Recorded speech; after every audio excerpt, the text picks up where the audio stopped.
Here we go.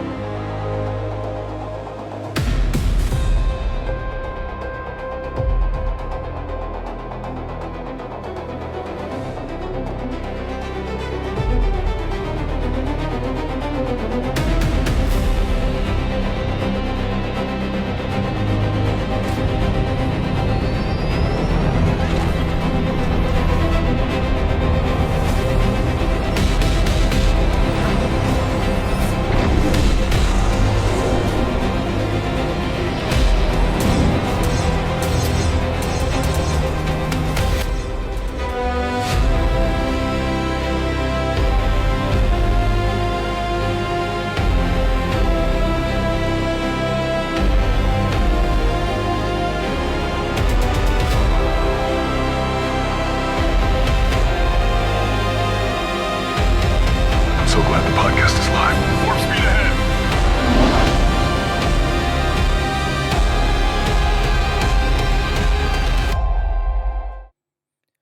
Welcome, everybody, to STFC Briefings. As always, that was the shortened intro before anyone says anything. About to push the button that usually makes everything fail. And we're still good. Okay, that's fantastic news. Welcome to the panel. Welcome to our new stage. How fun is this? We do have legends on the stage. We have people on the panel that are going to be here in a nice new screen. Yes, Lost In. I have put a bit of work in, and we have updated quite a lot of stuff. So if you're on Twitch, give this a big thumbs up. This is absolutely fantastic. We've gotten ourselves into a brand new level. We've been working on new stuff and looking things and keeping it quite exciting. Quasel doesn't even know what I've done to his border. And I refuse to tell him. I think I'll just leave it as a surprise because I think that's more fun to figure out that way. Oh no! Oh no! Oh, he's like, oh no, and everywhere. We do have Shockwave Bars. Yes, KJ's avatar definitely looks like a puppy flight attendant. Well, I mean, KJ, just explain. I mean, you have a dog. You love the dog. We made a thing about the dog, right? I mean, it's meant to be a puppy flight attendant. I work for the best airline in the world, and I'm a flight attendant, and I have a dog. Oh, That's wow. the center of my life. We do have So there we go. we do have a hype train that's begun out of nowhere, which is absolutely fantastic news. Thank you so much for doing that. Lady Patu subscribed to Tier 1 for 3 months, which is fantastic. Thank you so much. Simon says with that Tier 3 for 3 months as well ahead of time. Looks amazing. Thank you so much, Dr. Each Gaming. Welcome in, people. The hype train's begun. Oh my God, we're on level 2 already? How did that happen? I didn't even really breathe. 1 sub and 400 bits left. And Susie sends us to the next level straight away. She heard KJ's voice and went, "Who's a cute little putty little puppy? KJ's such a cutie. Who's a little cutie? And then she gave 300 bits. So KJ, your cuteness has got us somewhere, which is absolutely exciting. Thank you, KJ. Not my cuteness. If you check out the Show Your Merch channel, there's a couple pictures of my dogs in there. You too can buy one, and they'll be shipped to you right away. Oh my God. Salespitch.com. Has anyone seen the VIP hype train? We don't need one on this. We have KJ. By the way, guys, I gotta... Oh, wait. I need to put the voice in. So, guys, what I'm thinking is that there's a beautiful puppy on the screen you've got to buy from banditsprint.com. And I promoted your company, KJ, when we had a raid by a lot of strangers. I just thought that the puppy thing was selling better than the Star Trek thing at the moment. I don't know if you agreed. I'll take 2 dogs to catch up on onion. Puppies were cute. Yeah, it's because I love Euphoric KJ and everything like that. We do have an important stream as this hype train's going. I'll allow this to do so. We are raising money for to write Love on Her Arms, who are an outstanding suicide prevention charity, especially with the mental health that's going on. So all the subs and everything and all the bits will go to them in this as well. I do have a couple of new screens, so I am looking in about 25 different directions at the same time. So bear with me while I get my bearings of getting ahead. But we will be talking about CTs and FTs. Remember, guys, when I point something out, it's because I'm preparing you for something, whatever that is, whether it's soon, whether it's a bit of a long term, whether it's in the medium long term or in the very long term.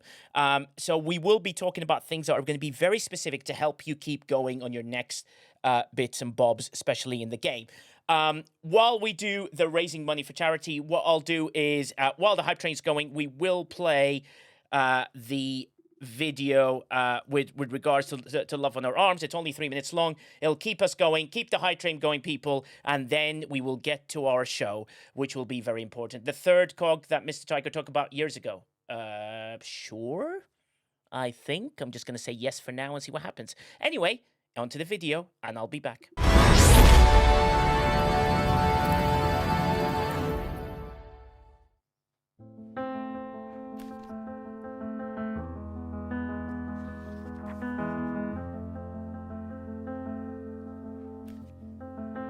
A lot of the stories in the handwriting itself. You can see like chaos, you can see pain, you can see like sometimes those hopeful thoughts come in the midst of like these big loud screaming things. One person's story of recovery that has helped many more. That story touched people around the world and created an online community of hope. Millions of young people talking about mental health for the first time. Quite literally, people's lives are being saved.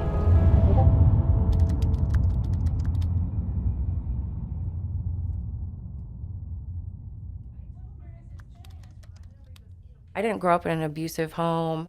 I had parents who loved me, but there was the internal struggles and things that I couldn't name and I couldn't explain why they were there. The first time that I ever cut myself, I was 12 years old. I didn't really even know what it was. 1 minute left on the hype train. Everything kind of came to a head for me. I got stuck in this situation where I just didn't know what to do anymore. I couldn't stop Four cutting. subs. I tried to kill myself again. I tried to get hit by a car. Then finally, my friends came and they picked me up and we went to the treatment center. And I get there and they basically told me they couldn't accept me because I had too much in my system and they'd found the cuts on my arms and they wouldn't accept me. They told me to come back in 5 days. I guess the chances of me having a seizure and not making it through the detox were too great.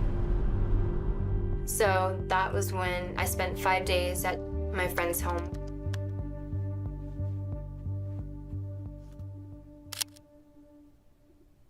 We tried to keep her safe. We tried to keep her smiling.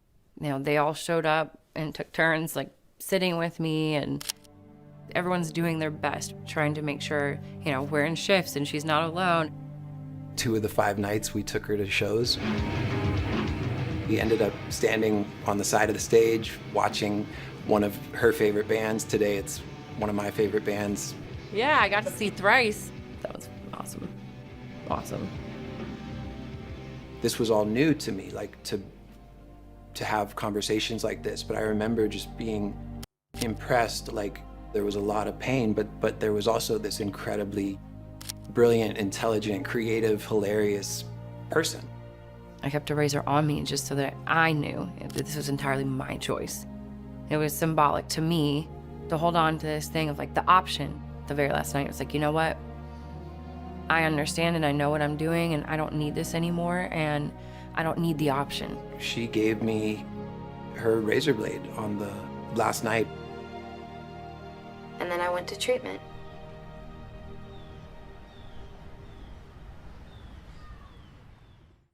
Thank you, everybody. That was the video. The hype train's still going, and we are keeping things having there. I'm going to have to press the dangerous button again. I hate the dangerous button. So, guys, there we go. We did this to write Love on Our Arms. They're fantastic people with an incredible journey, and we want to support them in the best way we can. So, help in every way that you can that's possible. I really appreciate anybody that does.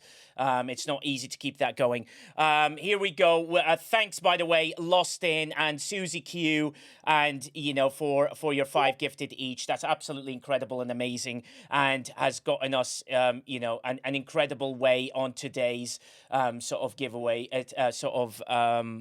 Targets that we have in our heads, but we'll see what else that we can do for them. Just remember, everything on the stream will be going to them anyway, so that's the important part to sort of realize. Sniper with 5 gifted as well. Thank you so much. Keeps us going. It's absolutely unreal, and keeps us going there. There's a lot of personal stuff that happens with that charity. They're amazing. They're amazing. Yes, Tech One, I will release a link for the 22-minute doc. Yes, it is on their official YouTube channel, the 22-minute doc, and that is something that will be there for a while. So I'll send you that link. Okay, thank you, Jason V-neck with a 75 rated. Very kind of you to come to me. It's very important. Today, we're going to be discussing something quite important, to sidestep into the game. It's the CTs, the PTs, the PFTs, and everything to go with that. It's very important that people realize that there's a lot of people that have misconceptions about what they need, what they wanted, and what is useful in the game, and why is it important today and tomorrow. So we will be transitioning to the screen with Quasel, and we will showcase a few bits and bobs. Thanks for everyone keeping the hype train going. Misconceptions was my drag name. Okay. Ultravetica has ruined the word misconceptions. Just confirming to everybody that word is now officially banned forever, and we will not use that in any way possible. Thank you, Thomas. But a misconception would be like the people over at Fleet Command have heard what we've asked for, and they've twisted it into something else, so they've misconstrued what we're talking about. Yeah, exactly. I mean, Quasel did have the screen up, and now he's taking it down, and he's thrown a hissy into everything. And now he's doing another screen sharing because he doesn't think he's good enough. And the queue of Quasel's corner is now missing, but I will adjust it normally myself. Quasel, don't move an inch from this sort of screen that we have here. That's absolutely amazing. Thank you very much, people. Now I like Miss who? I don't know who that is. Even more. That's not happening. So, CTs, FTs, and everything to go in between will be very important. Shockwave Prime, I'm going to kick you off with this subject because we've organized it first. And in that time, Quasel will be showing people on screen of what is going on. So let's transition across to Quasel's brand new screen. There we go. Quasel's brand new screen. Quasel just made the sheet bigger. Now it looks fatter than usual, but fair enough. That's just what Quasel likes to do. Welcome in. Shockwave Prime, lead us in with your thoughts on CTs and PFTs and FTs and whatever else that we have. It is green ultra. No one knows why it's green. It's a design thing. I don't know. Shockwave? Shockwave is dead. Shockwave is missing. So, a Sniper, how you doing? Sniper is muted as well. This is fantastic news. No one wants to speak to me. Oh, no, we have Sniper. You. Yeah, okay, great. Sniper. Had to get to the unmute button. Yeah, it's very hard to get to that one. The best thing is, Quasel, you can talk it through with us as well. He's showing us the CTs, FTs, and PFTs that are available in the game. The amazing thing about it is that people use different things for different stuff. Like a lot of people, like Lube is a very good example. He goes, I don't want to change anything. I don't want to move anything around. We need to convince people why it's good to move certain things around at a certain place. Like everyone goes, Godsend, that's my thing, and that's it, and I'm not changing that from my main ship. But is there a thought regarding the extra aspects of that you need to go, do you know what? Have you thought about the Agamus because? Have you thought about this because? What are your thoughts on CTs, PFTs, and obviously changing around, which means we will talk about sourcing methods of that as well? Yeah, no, great topic. So, I mean, I was originally someone who didn't move around my FTs and CTs a lot. Concerns obviously around the amount of rods and things that you get. But I found, definitely as being a G7 player, there's a lot of situations in which you do need to move things around, and where moving things around would be beneficial, right? But I think any FT or PT or CT conversation would be incomplete without mentioning the, in my opinion, the best FT in the game, which is the Quantum Slipstream Drive. Of course, the QSS, of course, Quantum Slipstream. Yes. I'm glad you brought that up. Quasel, your thoughts on the Quantum Slipstream, is it something you go for every time? That's the one everyone to chase. There's a free-to-play sourcing method to it. It's absolutely superb. Explain to people why, Quasel, and then we'll go to Shockwave. I mean, it's quite simple because the mix of it is one of the best, because ignoring shields, which it essentially does, is very strong. Then it increases your warp range, which is very often very helpful too, especially if you're trying to punch up. And then the third ability, increasing critical hit chance, that gets most players these days to 100% and guarantees you a critical hit. Nice. So that's, I think, one of the best combinations 4 abilities on those. And of course, you have the fourth one. I almost forgot about it. It's like increasing your shield Yes. health. Yeah. And so yeah, that and- fits very well in current gameplay style. And that's really important as well, because whatever ship you put on, it gives you all those advantages, which means you suddenly remember last stream we were talking about you need morale, you need burning, or you need hull breach, depending on what you're looking for. This helps you with the shield regeneration, which gives you an extra slot for various different things, which are very, very important. Ruby says that she moves her CTs and FTs around, so she obviously has a massive stock of fusion rods, which are and then Rizbreaker says CTs are easy to move around, and Rentless, he's like, based on FTs is where the QSD is going to be for a generation. There's loads of very different things. Shockwave, you are the instigator of this topic. Go ahead, buddy. I know you're on screen, and you're the only one standing off stage to decide, because I know you're going to run away. No, today I've got my eyes everywhere today. The kids are in the neighborhood and I'm like, oh, where are they at? So so the quantum slipstream drive is, I agree with Sniper, it's probably the most valuable tech that there is out there for on the forbidden side, because if you think about it, it's not only adding to your shield health, it's deducting an enemy's or an opponent's. And I say opponent, yes, because for those of you that aren't aware, from a couple of conversations I've had this week, which is kind of why I want to have this conversation, not everybody is, it works in both PvE and PvP scenarios. Oh yeah. So it does both. So it's kind of like a toolbox, right? A toolkit. It's you've got something in there that you can use on each type of encounter, each type of major encounter that you're going to have in the game. So it is quite valuable. It adds that extra warp range. It adds the shield health. It deducts your enemy's shield health, and combined with a couple other things, it can really begin to expand your gameplay. Can I add one thing to that? Yeah, absolutely. Because I think this is a point some people may miss, like when you're talking about, like, some people miss that it can be used for PvE and PvP, which is totally true. But I think what people don't also realize is it actually works on armadas as well. So it's not just hostiles.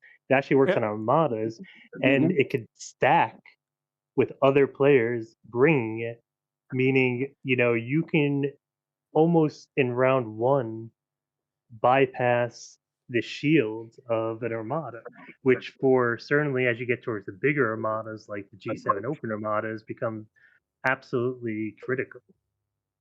Right. And it really helps bring the value and allows you to punch up, because if you are just shields away, and I'll go into an example a little bit later on when we talk about crewing. If the only thing setting you back is shielding or shield mitigation, or you need just a little extra umph, the QSS, when you've got it fairly high up, can help provide that extra shot in the arm that you need in order to punch up, because of the abilities and the scenarios in which it works in. It kind of makes it almost invaluable. And when this thing was first released, if you weren't in the know about it, several people passed on it, actually. And I think that's looking back, it's one of those things where you heard someone pass on it and you're like, oh wow, you passed on that? Okay. Especially since the QSS also had a pricing error on it as well, which was quite funny to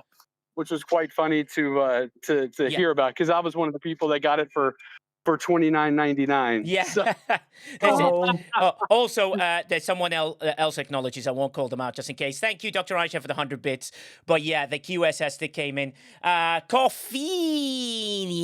What a great name. Love that name. I'm drinking an Oat Cortado, by the way, which is absolutely fantastic. Shockwave has promised everybody that if we hit a record number today, that he will be drinking Oat Cortado live, and will acknowledge it by me seeing him drink it, and then I'll tell you that he's done it.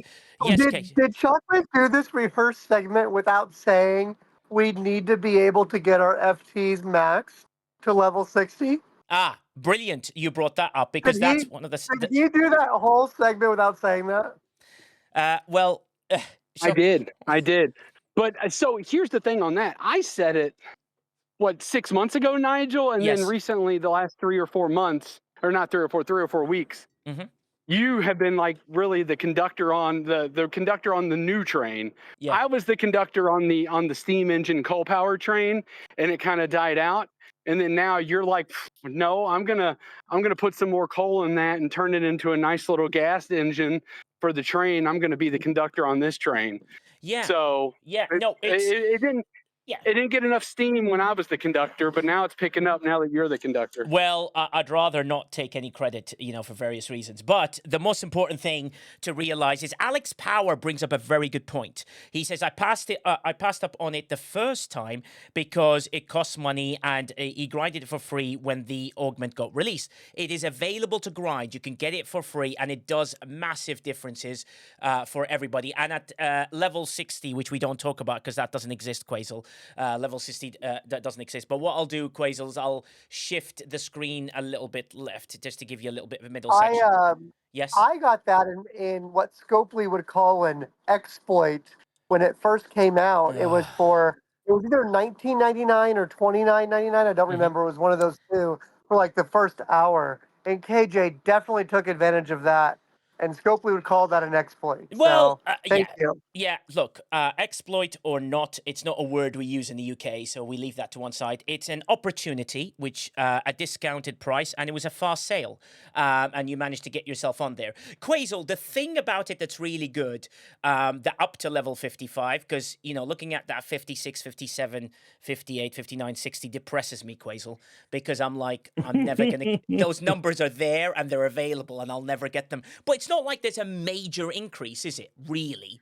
Well, actually, there is in shield health. Yeah, that's a big jump. Yeah. It's. I mean, we have a lot of that, but it's still noticeable in certain areas, and the increases opponent shield mitigation from 19 to 25. That's substantial. The quicker you're getting through the shields, the easier it is to kill the target. If the target has higher shields. Yes. They messed around with it, and lately we have seen a lot of targets with lower shield hit points for exactly that reason, maybe. That's at least my superstition. Yeah, but also the thing to be wary of is this is a very good question for people, because you've got someone like Murphy who goes, hey, I chuck it on my Aphelion because I need Warp Rage. For me, Quasel, I chuck it on my disco I can disco my miners as far as possible until I decide one day to get the Aphelion. Yeah. Saying that with enthusiasm. Stupid damn Aphelion. Fine, I'm going to get one. I'm close. Don't want to spend anything on it. But, Quasel, I did something silly.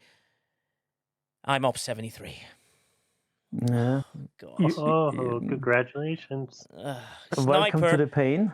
You forgot to tell me that it requires so much stuff to get to the shipyard. My God! I was like... Yes, it does. I went, hey, no more gas issues. This is not going to be... Oh, my God. Wow. And I will load up my game and show you how long it takes to get to Shipyard 73. I've had the blueprints. So did you not consult with the lovely community tool that we have? I forget what it's called. That Spock's Club or something like that. Yeah, but the thing is, there is like Spock's Club, and then I like to play real life, and I just went, do you know what? Sniper said it's a doddle, and I just believed the word doddle, and I was like, this is going to be easy. And then I went to 73, and then was like, wait a minute. So how much platinum do you have now? Do you want to know? Okay, I'll go back on mute. Bye-bye. No, Quasel. I will tell you how much platinum I have. You just depressed Nigel. Yeah. I think, and I will show it to you in game, 8.2 million. So you bought 6-packs? No, 8.2 million. I have less than what I had previously, which was 122 million. Not trillion, not billion. 8.2. Nigel is poor now. So no, I did not buy packs. I was really excited. I was like, oh, I'll speed this with Latinum. It's fine. I mean, I'm going to get to 73. And then I'll decide to buy a pack at that time. And then I went, and then cried massively. And my whole life's been ruined since then, KJ. So thank you very much for reminding me of my PTSD issues. A lesson for all of you. That's the dog. He's on the stage too. Yeah, but oh my God, is Crisito here? Oh my God, this is unbelievable. Crisito is usually the king of everything. But okay, getting back to subject, because And Nigel, you have enough for like 5 days of speed up. What's the problem? do you want me to tell you what the problem is? When I clicked on the thing and went, oh, I can just use... No, I can't. I'm down to 8.2 million because I was like, Nigel is like a fool. He's just like, whatever, I don't need to check anything. I'm going to go up to 73. It's not a problem. Got loads of parts for my Vengeance. My Vengeance looks sick now. And I'm like, yeah. I went with a ship and then went, 8.2 million. So when KJ says you bought packs, I'm like, no, I have less. Less things, not more things. Less. However, I did notice the packs and a few things went up, which I never knew, which is quite interesting. So that's a very good thing to sort of realize, to sort of work on. Just show them the first building and make everyone cry. Oh my God. It's like the Academy building. And I was like, what is going on? Brutal. And then I've got to do some dilithium things. Honestly. Quasel, how far are you? Let's have a look at Quasel. Quasel, how far are you from up 73 and then shipyard 73? Then we'll go back to the CTs and we'll discuss those. Oh, yeah, the dilithium. I'm quite a while away from the shipyard, and I won't go to 73 before I have everything ready for the shipyard, most likely. Quasel, and I don't... maybe even the ship. You don't quite understand how much you need. Like, I can't tell you. And well, I think he does, because he uses Spock's Club, so he knows what he's going to need prior to going to 73. Oh, yeah. Oh, KJ, oh, Lord of all. When are you going to go to 73? K freaking J. Do you want me to be honest with you? Oh, no. Wait, if honesty is depressing, I will take a complete lie. I have not logged into the game in 3 weeks.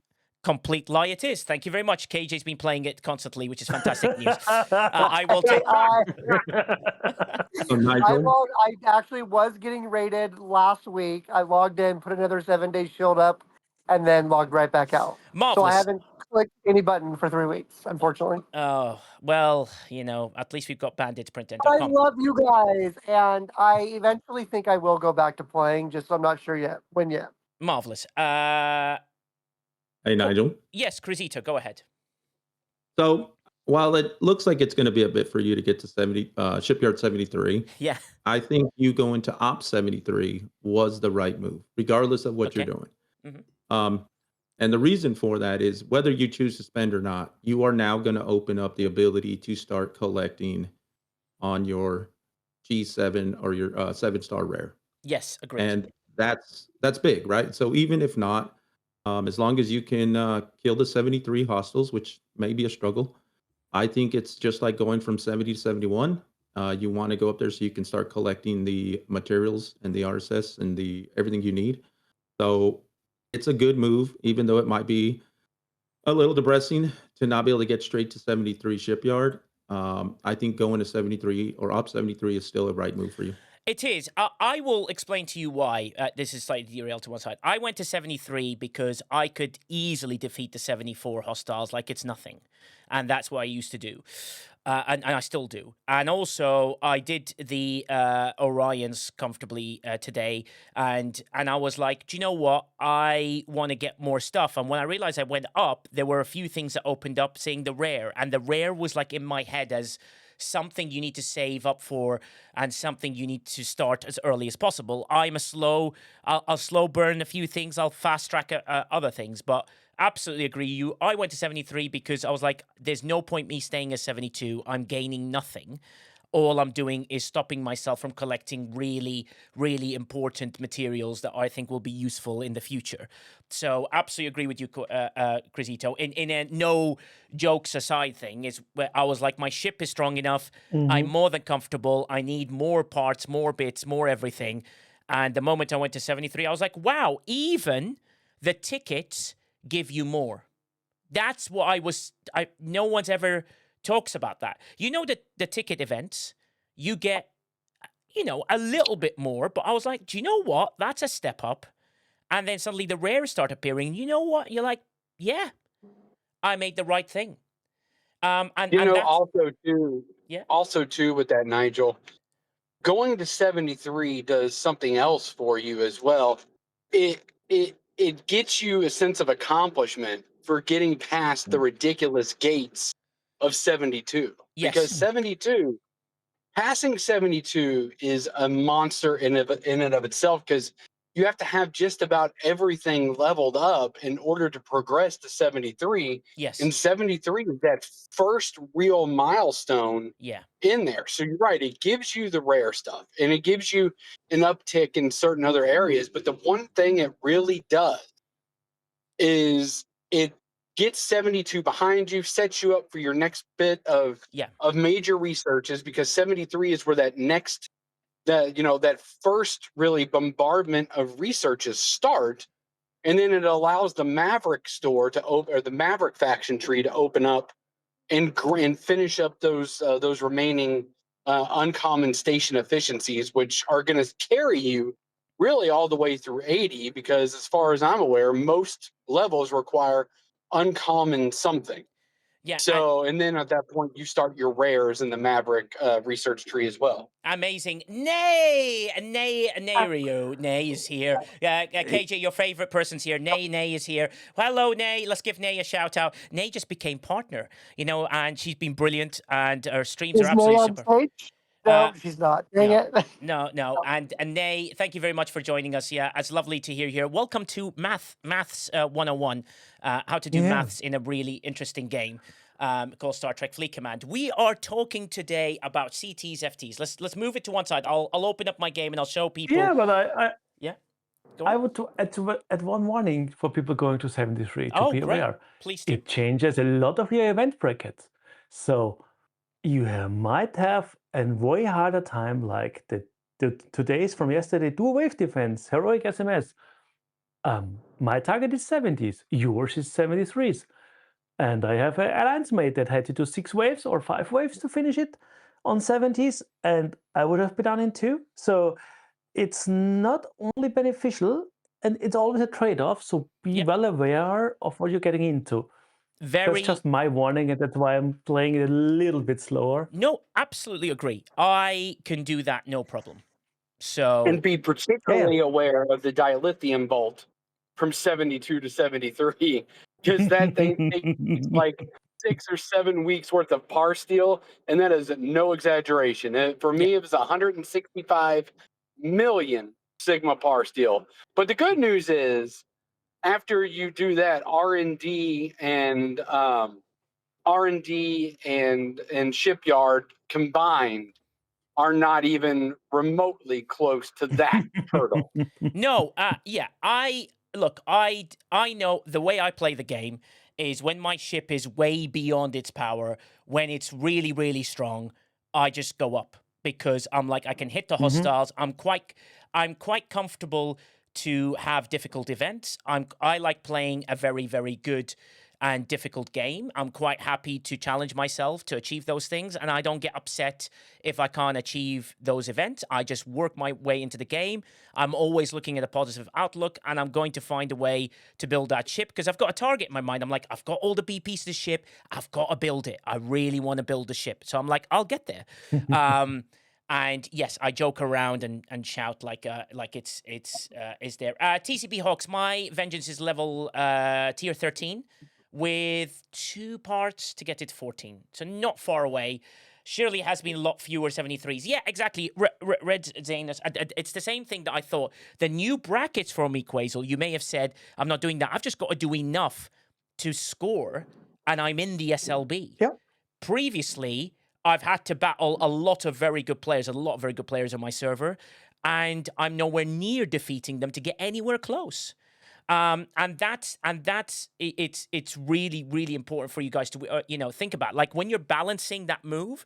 Both ways are correct. I'm just telling you my way. The way I did it was I enjoy when I'm killing hostiles really comfortably, going, do you know what? I need to make this harder today. And I did my dailies in the exact same amount of time. Did it in the same amount of time. So I did it last night, and then I moved up because I wanted to use the Vengeance Mine event to get as many parts as possible, and I decided not to do it on the Paragon. That was a decision I made. I was like, I'd rather get the Vengeance as high as possible. That was my focus. The Paragon event, I've been so unlucky, it's unreal. I mean, I'm not even close to this Academy Doctor. I don't think I'll ever see him in my life. But it's important for people. Do you need him? I mean, nah, maybe but it's PvP, but yeah, and that brings me to the PvP side. So for me, Incursions is coming up. I want him, and I'm trying to figure out how do I get him. So, and that is important.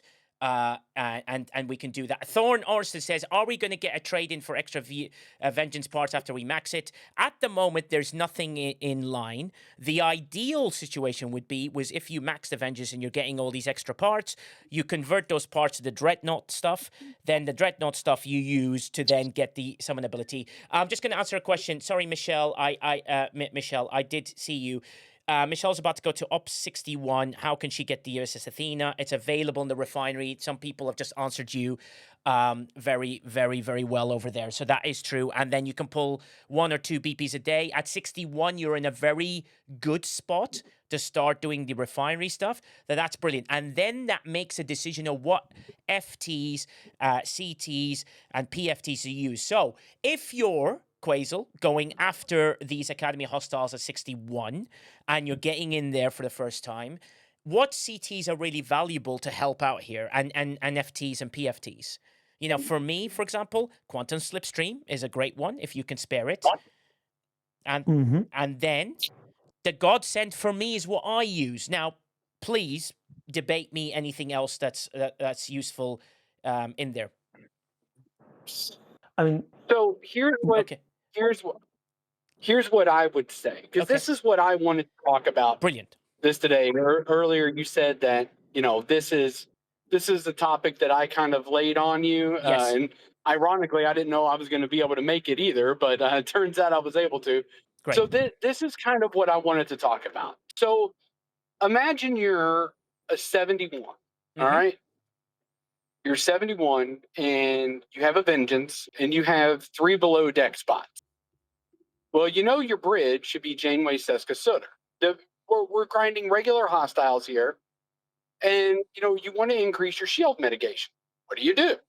Well, depending on which one's higher, you go with Walk Savick or Nurse Chapel, maybe, or you go pick Hugh and go Harry Kim, and Walk Carol. So either one of those is acceptable. I went the pick Hugh route. So you got 3 below deck spots on a ship that takes a long time in the Vengeance to put those below deck spots to get those open up. So what do? Well, you throw a Godsend on it. Well, let's look at the Godsend. So with the Godsend, you get a little bit of extra attack, you get a little bit of extra crit, and you get a little bit of extra shred. Well, if you look at the Vengeance, what does it have built into it? It's got the shred. Yeah. So maybe the Godsend isn't what we need.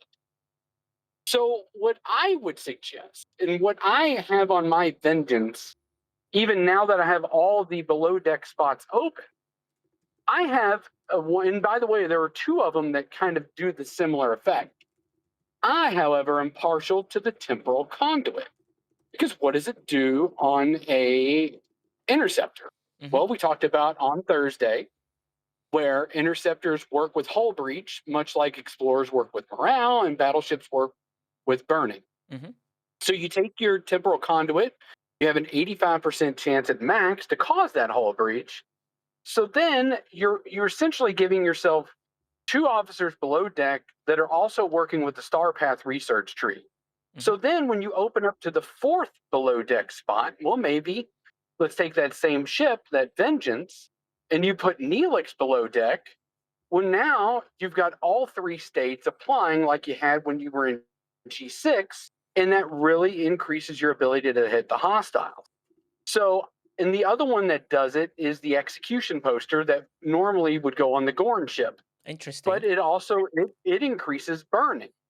So what you can do at a certain level of play, once you get into G7, It's not so much an issue at G6, but in G7, what you can do is you can start using the chaos tech spots to the chaos tech spots in order to free up a below deck spot. And when you have ships that cost so much to increase to level up, that in itself can be invaluable. And so that's what I would say to people, is to kind of go against the norm when you're in G7, because at that point you can start thinking outside the box a little bit.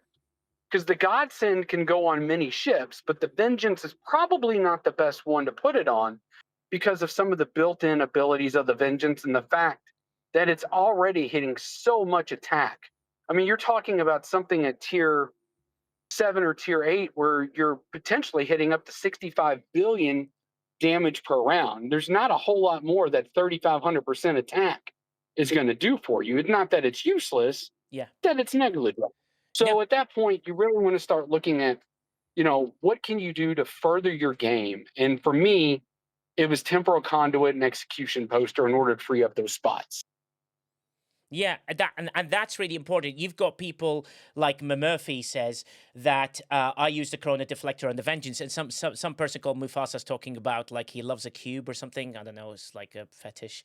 Riskbreaker says he has a lot of patience and low BPs, but then I do that now with the Don't Listen to MU, and Benny Hillsgrove says he uses Temporal Conduit, for example. So Quasel, what would be good to see was, there are other CTs you can use. Like Murphy was saying, the Chrono Deflector is an interesting one. I always thought Chrono Deflectors are for armadas, but then I realized it's also for hostiles as well. Zetacron, and because he's answering Alex Power goes, does a star path research limit the ISO damage to the appropriate ship type? It isn't just the percentage of ISO damage when the ship state is active and doesn't mention ship type. Zetacron say the star path isn't ship specific. The misnomer about the state versus ship only applies to the epic faction ships, except G7 epics and all the same, which is very good. And then Dr. Jupy would like KJ to sing a song about Taco Tuesdays. Dr. Jupy on Twitch, if you donate a considerable amount of money to KJ's wonderful banditsprint10.com, I'm sure he'll sing anything. So Alex Power says, I keep hearing people think these buffs only work like original artifact, which it isn't true, which is very, very good point. So, Chrono Deflector, Quasel, what are thoughts regarding that? Is that something that people need to look at? Because I've always used it as like, it's my Armada thing, but maybe I'm wrong. It's useful against hostiles too, because two of these abilities always kind of mix and match. Yes. So you have the first ability that increases your epic area against hostiles and invading entities. And the second ability is 200 up to 350% critical hit damage, which is a very valuable stat against armadas or invading entities. So that might be where your armada thought's coming from, because that's very useful there. Amazing. And then you can get shield repair from it, up to 30% for the first 3 rounds against hostiles and armadas again. So it can kind of have, only for 3 rounds, so it's not as useful, especially against FKR ships where we tend to go longer rounds in G7. Yeah. So it's one thing you can use. Armadas are hostiles. Yes. So in the game, invading, they are. Ask Lightbolt. No. Invading entities are separate. Yes. No. Well. And yes. Yeah. That depends. I'll let Quasel explain. The term hostiles is used in various versions, and sometimes it means all of it. Sometimes it means just parts of it. And it has become even more cluttered with the term than non-armada hostile. That's why we created that sheet where you always can go and look and see, okay, does it apply or doesn't it? Because it's not as easy as it sounds anymore. But yeah, technically, in the beginning, we had hostiles and armadas were kind of hostile. That's true. But it's way more complex than that, because if you're looking at the way that they've made 511, it complex is they've said this is a non-armada hostile officer. That's how they've made it complex, and they've created invading entities. But so like when you armadas are still hostile.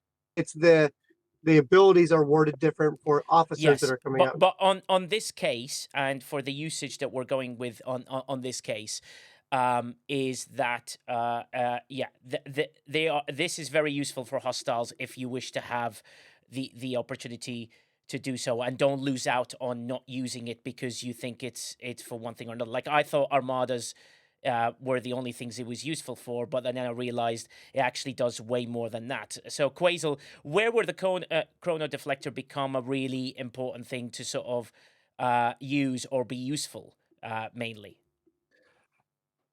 Yeah, for modders, it's very useful, for me at least, and sometimes on hostiles, depending on your setup.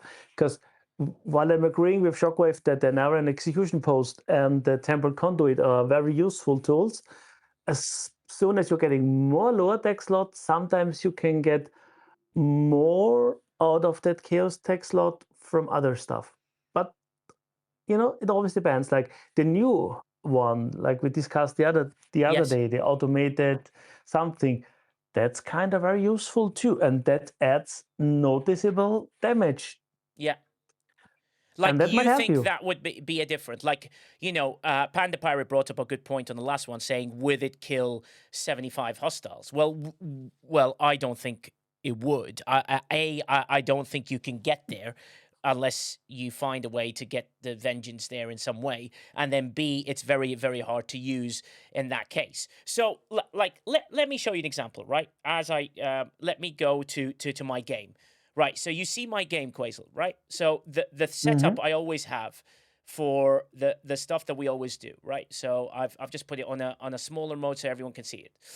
I have my standard go-to sort of hostile setup, which is here, right? So I apply that, right? So standard, as you can see. I've got that, and I like Chang. I know you like 1 of 11, Janeway. There's so many different things you can put here. This is my usual setup if I want to do well. I actually oddly go for the Agony Booth because it brings a little bit of Apex barriers, very little, bit of a hull health, and its damage against armadas. I mean, the positive FKR reputation is also very, very interesting. Moose says it took me from killing 23 hostiles in my Vengeance to 35, the new city, also level 74 hostiles. Now, Moosey, are you talking about that being at completely maxed, or are we? What level is your what's it called? The automated conduit. Where is it? Automated conduit. Does anyone see it? Microscope. You need to go to the CTs. Oh, it's a CT. Yeah, of course. I always forget it's a CT. Yeah, it's a CT. Yeah, it's I mess it up always. Like, which one? This one. Like, it's exactly. So the automated unit is a CT here, right? So maxed. Okay. And also, Moosey, as Quasel showed us last few days, is that it's not expensive to actually get that into a high level. So it doesn't cost much to get there, Quasel, and that's kind of important to see. So that is something to be sort of aware of, and it actually gives you way more boost than people think it is. Let me just make this a little bit bigger so people can see it better.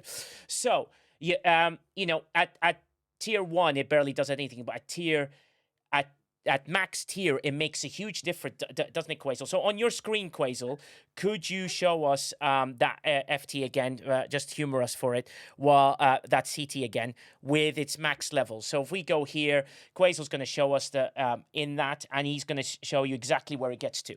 And I'm happy to do tests and things, because it's very, very interesting to try and do this and see whether people are useful. Now, Moose, I like the way you think. So you're saying you went from 22 to 35. Moosey, could you get to the 75 hostiles? What level's your Vengeance as well? Two questions. What level's your Vengeance? And could you get to the 75s in some way? You can't, sadly, but what level? Tier 14. So you're pretty much, I'm just a tier below with a couple of things. Wicked says, and only do Wickeds, where is your first message? Because I didn't read that. Yeah, and why not use the Tanru instead? Ferry, okay? The Tanru. So you got the automated, and you're talking the Tanru. Okay, I'm going to click on the Tanru on my side. Quasel, can you show them the Tanru? So why Yep. is that useful, Quasel? Can you give me the max numbers on it? That's a very good one for grinding reputation because you're getting up to 500% reputation bonus. Mm-hmm. And base damage up to 5,000%, which is noticeable too. Nice. And you're getting critical hit damage against G7 FKR hostiles. So that's very specific against G6 and up, and even G7 FKR hosted for all the bonuses. But does it work on the Vengeance? That's an important question. Well, I think that's the thing to point out. It doesn't work on the Vengeance. Yeah, Yeah, go ahead, Sniper. because it needs. Sorry. Yeah, Yeah. go on, Quasel. Then we'll go Sniper. Okay, because you need to have a G6 plus FKR ship. That's part of their move to force you to use as many FKR ships as possible, because that's another ship you need to upgrade, and we need then not only the specialty ships but both of them. So yeah. Yeah. So Sniper, your thoughts, right? You've got an Uncommon 73. Have you got there? I do. Yeah, I do got the Uncommon 73, but this is an interesting one, right? Okay. Tenru specifically. Mm-hmm. Because when it first came out, I was nowhere close to the 73 Uncommon. I still had the Vengeance, and that was my main ship, right? And I used that for pretty much everything. And, it was starting that pattern where they started making almost everything for FKR, new research, new tech, new everything, right? They seem to have still do that to some degree, but I noticed that the latest tech came out included the Vengeance specifically by name. Yeah. But for this specifically, since it didn't include the Vengeance, I skipped it, right? Because I was like, okay, well, I don't have a FKR ship, to use it on. I'm not going to have one for a long time, right? Yeah. And I figured by the time I have one, there'd be free to play sourcing for it. So I'm like, I'm in no rush, right? I can get it when I get it, right? Yeah. Well, here we are. To my surprise, now my G7 Uncommon, my 73 Uncommon ship is now pretty much my main ship for everything, right? I do all my hostile grinding, do everything pretty much with it. Could use a few more tiers, but it's. I use it for all the hostiles for sure. I don't use the Vengeance anymore. Yeah. Vengeance pretty much sits in the garage for most cases. Oh God. But they actually did come up with a semi free to play source for it through Alliance tournaments, right? Although it was on that new currency in Alliance tournaments, whatever. We won't go in necessarily yet into that craziness. But I actually used some of my currency from there to start getting that Tenru. And so here I am sitting on 30 some odd shards of the Tenru and no foreseeable ability to get any more. So that's fun. Well, I think you were completely screwed there, sir. So, in a very simple sense, yes, which is a sort of way towards it. It's interesting, though. There are 2 points. I mean, Ferry, I respect massively. So, when Ferry says you should use Tenru, I'm definitely going to look at it now because I think that's something very important. So, guys, Ferry is knowledgeable in that world. Humble C says Tenru is best if you have a maxed level 70 epic, but not a Vengeance, or have a tier 7 plus level 73 uncommon. Ferry, I'd love to know what uncommon 73 level you put it on. You're probably at about tier 7, I would have guessed. And no half pack of Foster Stays, which is why we brought up a few days ago having a $50, a $25 variation so that people can get the quarter, the half, and so on. Would be a very useful thing for people to sort of do. And this is what makes it very important. This also, these sort of CTs and FTs for our lower level players, think about why we're talking about them. We're talking about them because they're really, really important to chase. So while you guys are a little bit behind us, you're behind us in a very good sense in the fact that you should be chasing these things and getting them straight away. Tier 8, Ferry says. So he's got a Tier 8 Uncommon 73. The Tanru is the one that he goes to. Ferry, out of interest, your automated unit, the new one, does that ever interest you? Or it's just the Tanru is the way you go with it? And he's like, I use it to While grind. you're waiting for Fair to answer, can I ask Sniper a quick question? Yeah, sure. So Sniper, you were you did not get that FT or CT, whatever it was, Yes. because you didn't have the 73 uncommon. So now that you have it, you kind of have you've missed out on it, right? You've got that lingering feeling. So if they were to offer something for, say, the 76 rare ship, would you buy that now for fear of missing out in the future?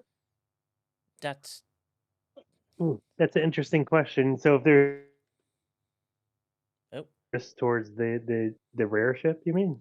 Like, is there Yeah, the let's CT or just FT say that- they say that this CT or FT will work on the 76 rare, and they say it's a 30-day timer. You know, kind of what I'm asking is, does that fear of missing out now entice you to buy in the future? No, not really. No, Okay. and it But doesn't. now on the flip side, though, Yeah. I will say what it usually entices me to buy if there is, a deal of some type, right? Like, so if they say, hey, we're gonna offer, the Hanu Ray at 50% off, right, or give you double the materials, or or combine it with something else that's better, that kind of thing could entice me. Like, if you're missing out, not really. No. I don't want to subscribe to that because there's always going to be something better, right? Yeah, true. And the important thing is, KJ, it is available in the store as well, so people can get it. But a lot of people, I think the culture change because they're doing an economy reset has led to people now going, well, not really. And you know what? Are you losing out? Not really at all. Ferry says he uses the Tanru for rep boost, and he can easily kill 75s for dailies, and he uses it for rep grinding with 73s too. Viol says the Agony Booth combined with the Tanru is great for doing dailies. Alex Power says, if I ever spend limited country to make progress on something, it makes consideration on buying it not possible because it would have meant throwing away the progress I made on it, because if I don't sell the ability to make progress for the lower costs. And that is really important for people to realize. Now, if any of the members of the accounting department in Scopely are listening, this is what a $25 or a $50 pack would do, where you get a quarter or a half. Same price, same materials. No, you don't get more if you buy $100. You just half it and quarter it, and then give people the opportunity. This is where someone like maybe Alex Power goes, you know what, I'm 25 shards away. Yeah, I'll put 25 quid into it. And that is really important. And that is, quite, and that would make a difference for you if you want to start, because what you've done is you've changed the culture where people are not a fear of completing everything. So now you're going to have to get people to entice them and to do things like that. That would be a way to go. Like Galileo says, there are so many different views here. How about quick cheat sheet listing the potential various uses of the FTs and CTs? Yes, we can do that. And then Ferry says the sourcing of the Chaos deck for upgrade is also pretty slow. I definitely won't need a similar-ish CT to one I already have maxed. Exactly, unless they bring something considerable in there. To help... Yes, go ahead, please, Crisito. Yeah, so I think something that KJ might have been alluding to, and then Sniper on his and Alex Power the same thing, right? I think it's a matter when you're looking at a lot of these either purchases or items, right? It's all about how quickly you're wanting that progress. Yes. Right. So, if you are comfortable working through things natively, if you will, then, a lot of times jumping out at these things like what Sniper said, right? Hey, I'm going to get this one because it impacts my game today. Yeah. And yeah, okay, they released the other one. Well, okay, that's going to be for the future.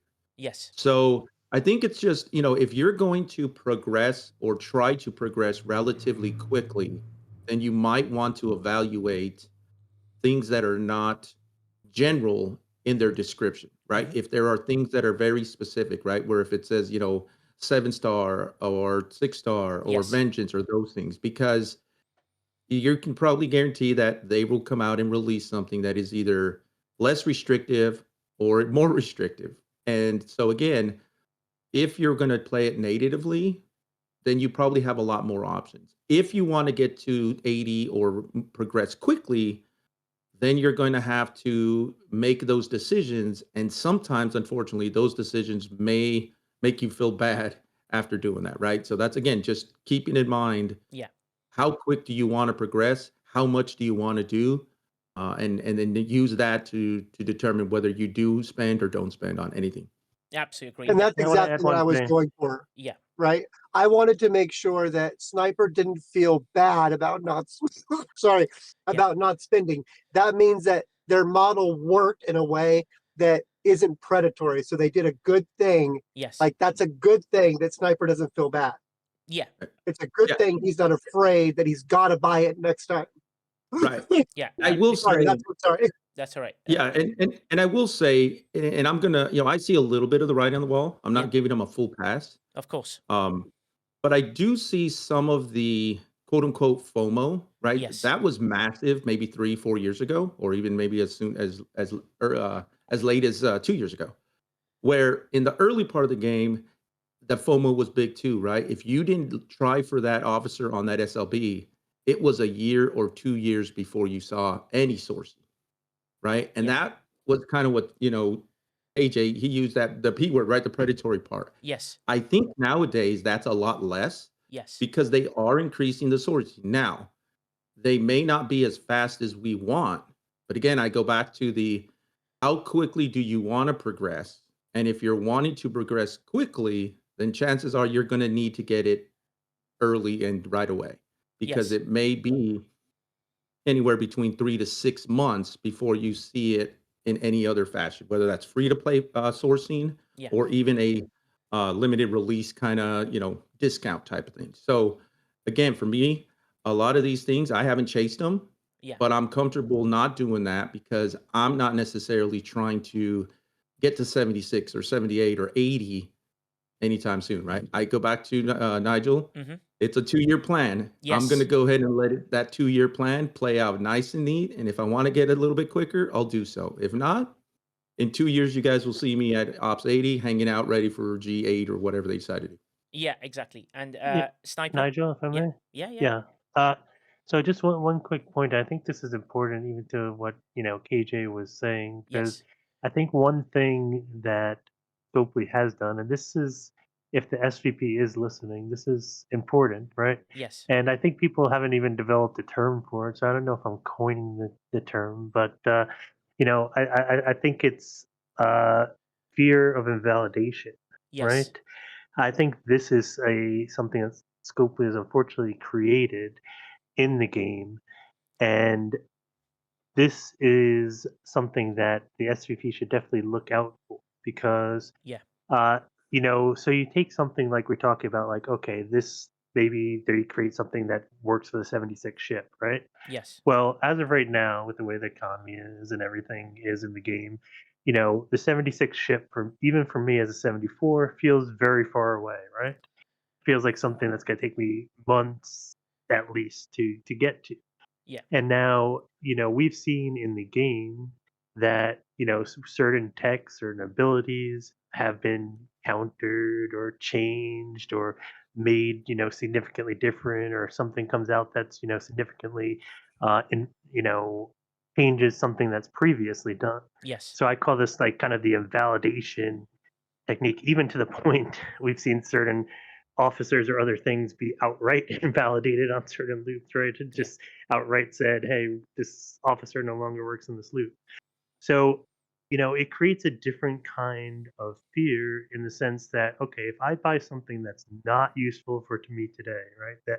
But I believe will be useful for me on a future ship that's months away, right? Mm-hmm. Or maybe over a year away.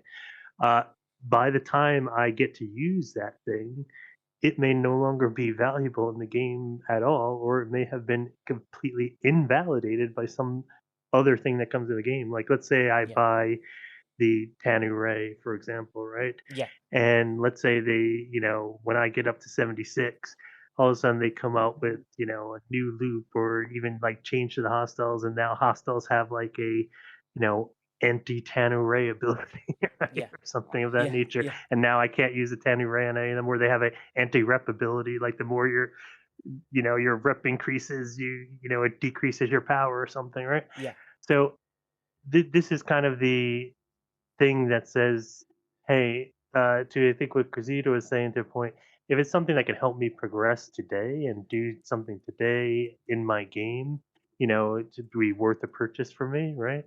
If it's something that I'm going to buy because I'm like, oh man, I may not be able to buy this again later on. Yeah. It's not of interest to me because I'm like, you know what, I'll deal with later on. Yeah. Who knows what the state of the game is going to be by then. So And I, I'm dealing with what's going to help me today. And now, if I believe that thing has longevity, but could also help me today, that's a different story, right? Yes. But if I think, okay, it's completely useless to me today, like the Tanner Ray was at the time, Yeah. but it will almost certainly be useful to me once I get to 73, which again at that time I felt like a long time away, and I'm not going to go for it because I'm like, I don't know what the state of the game is going to be. I don't know what my state is going to be by the time I get there. Yeah, absolutely agree. Cruzito? Yeah, I was going to ask Sniper and just anybody in general, right? So for me, I've always been or at least understood that PvP, because it's the competitive piece of the game, right? I mean, the true competitive piece.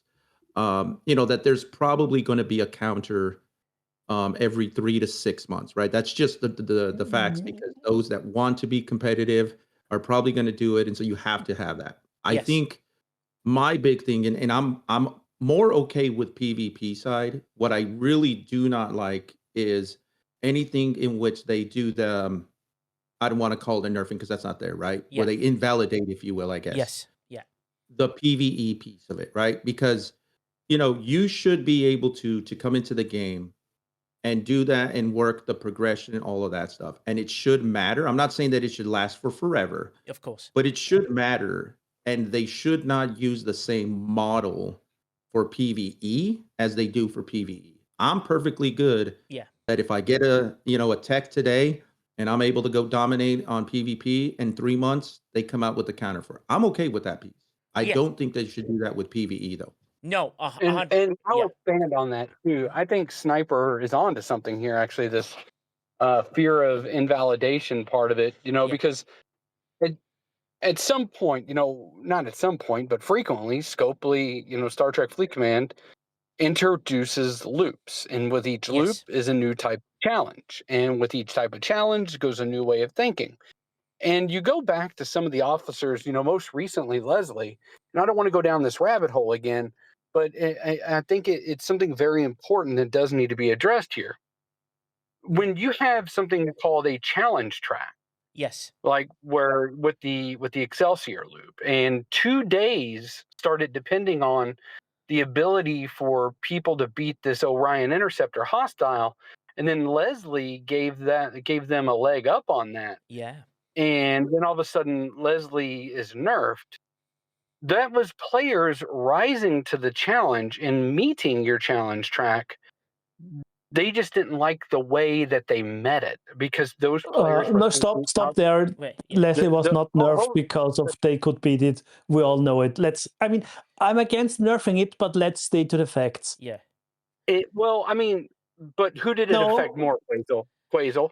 Let's be real. Who did it affect more? It had affected them the most, but the reason they nerfed it, and we all know it, has been that you didn't die after using him. And that's been an issue for G7 rep grind and for a lot of other scenarios. And that's the reason why they immediately nerfed him, because I don't know why they couldn't fix him and revert him, but that's the reason of the new bundle update, they changed him. I'm totally with you. They should have found a better way for it, and they should have fixed the tech. But I don't want to put stuff in their shoes that's most likely not been the reason, because that's a dangerous path. Yeah. At the same time, though, you're right.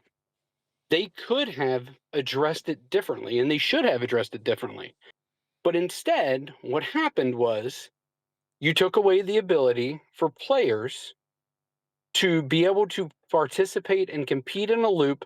They gave them an edge, and now all of a sudden, instead of being able to do 5 days of that loop, they can maybe only do 3 days. Yeah. And that is an issue. And I get what you're saying, Quasel, and part of me even agrees with you. Yeah. But the fact of the matter is that they addressed it incorrectly. And that just goes to show one of those things, you know, why, like I said, even though Sniper is the one that is coining this, and I think it's going to catch on, Yeah. this fear of invalidation. Yeah. You know, it's been me for a while that's been saying that these are identifiable opportunities, and that's a huge identifiable opportunity in being able to not hinder a player's progression when the challenge has been met that Scopely has presented in front of them. And while, yes, I agree with you, that was the main reason. But the people it affected the most, and I'm glad you agreed with me, thank you for that, Yeah. were the people using Leslie for the Orion interceptors. So that was one part of that was a time in which their solution hurt people or hurt players and progression, I guess is the better way to say it, in a way in which was not intended for it to really work that way. But that's how it happened, and that's what it will be remembered at. Yeah, but let me just jump in here because a few people have said some of the great things in the chat. Absolutely agree with both sides. I think the context has to be true because Mufasa says the issue is still a bug because he's a lower level player and he uses Leslie and it still does it the same way. And they've obviously just left it for the higher levels, and then the Orions became the thing. So once they hopefully. Mufasa brings up a good point, saying if they fix the bug or they fix the issue, hopefully the nerf in quotation mark can be released. Will they? We won't know. But I think that's the main thing. So they did what they believed was right for the game at that time, and that's their prerogative to do. And our prerogative is to react on how we can work around those things. But you've got people that have used the fear invalidation really well. Is like Easy as Pie says, fear invalidation is why I cut my spending way back in PvE focused and won't spend confidence in long-term usage of things. I will change your mind slightly on a few things because I'll show you what I go for personally. Like, I don't go for things that are what I call niche. I don't go for things personally that are going to give me a quick gain. Like even 3,500% on the new automated units not making me go, oh, right, okay, I've got to go chase this thing because it's something really useful for me today when I know I'm really close. Well, I thought I was really close and then I ruined my life when I went to 73. But those things, you know, sort of open that door for me. Ferry brings up a very good point. Very well respected. Absolutely love you, Ferry. No one should care about the why. No one should care about the why they made the change, but what they changed. And that's the major change to a paid officer in addition to stopping many players completing existing loops. And those are very, very, very valid points that is sort of being brought up as well. And that's the problem. It's something to be wary of. So while we still have Sniper for at least 10 minutes, I'm going to try and speed this process up and move towards a little bit more of which CTs you would use and what crewing you would use. Right, okay, so Quasel, you've got your screen, I've got my screen, right? So let me open up my side first, right? And I'm going to show people what I go to. So I go... Hey, Nigel, while you're setting that up, if I can real quick. Yeah. Just something to address to what Ferry was saying. And I think, you know, he's 100% right on the whole idea of, you know, that we shouldn't care why they're trying to do it. And I know a lot of us maybe try to infer and justify or whatever it is, right? Yeah.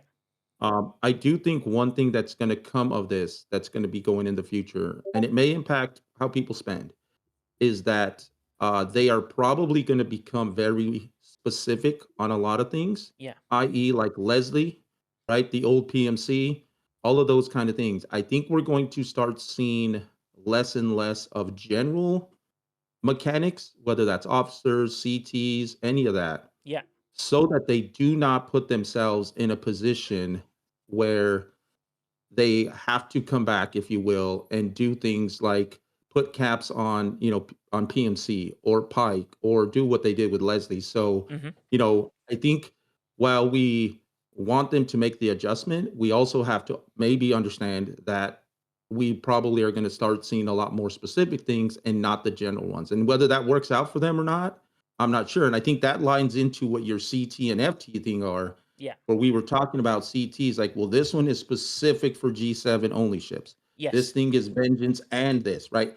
You're going to start seeing a lot more of those.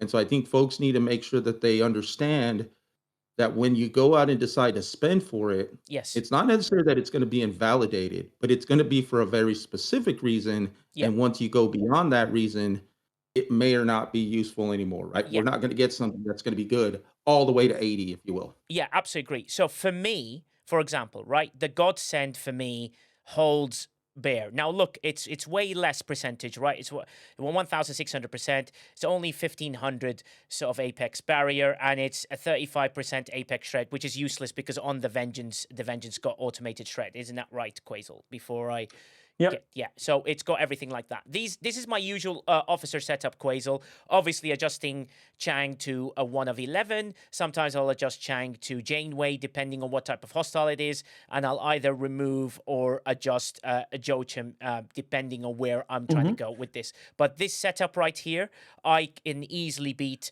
74s because that's the farthest I can reach comfortably to do all my dailies in one hull. Basically, and a little bit more, right? So that's the setup that I have, with the surge things. Those are important. And I go agony booth until I switch the quantum slipstream when I go to the 74s, right? That's my daily routine. Look how small my rod level is. That's how much changes I make in every way. My rod levels, you will see, is 13,000. I'll bring it down so people can see it, right? And I'll put it back up. So that is important for you to realize. That's how much I play what I call paycheck to paycheck play game is the way I do it, right? I can't even swap it at 13.5 now, but I know I can pull a chest for that. So I'm not worried about it, but that's how I do. Rizzbreaker asks me, Borg Hugh is still useful for you. Yeah, Pick Hugh is useful for certain things, right? He is useful for a lot of, when it comes to if I'm facing hostiles that are stronger than me, so there's something that I wanted to create here called the art of crewing, right? What is the art of crewing? Art of crewing is understanding what you're going after and what you're changing to make that addition. So you start off with your basics. I always start off with this, right? Borg Hugh, not Pick Hugh. Oh, yes. I always have him on. So the reason I have him on is I think this normal Hugh it lasts more than anybody else in the game. I know, Quasel, you sometimes pull him out, Hugh, normal Hugh, Borg Hugh. It's very simple. If you're using quantum slipstream or the mid-train cascade, you in almost any case don't need him because you should be at almost 100% critical hit chance anyway, so he doesn't give you any benefit. But in your case, using Agimus, you don't get additional 20% or from mid-train cascade 30% critical hit chance, and then you need him. Fantastic. And I'm glad by me showing you this, it makes me laugh because I got it in my notes. I'm going to show this and Quasel will say something. And that's literally what I wrote in my notes, which I think is funny. I'm going to show it to you. No, but that's good because what it shows is what I do. So when I put the quantum slipstream on, I remove these two, right?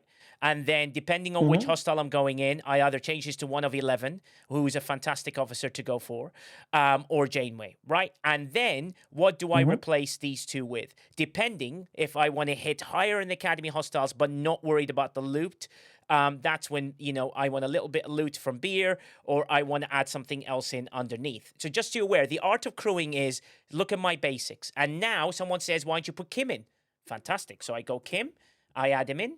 Right? And that's the first person I put in. And after that, I now go, I've got extra criticals, extra everything, extra shields, and I've got one more officer to play with depending on anything that I do there, right?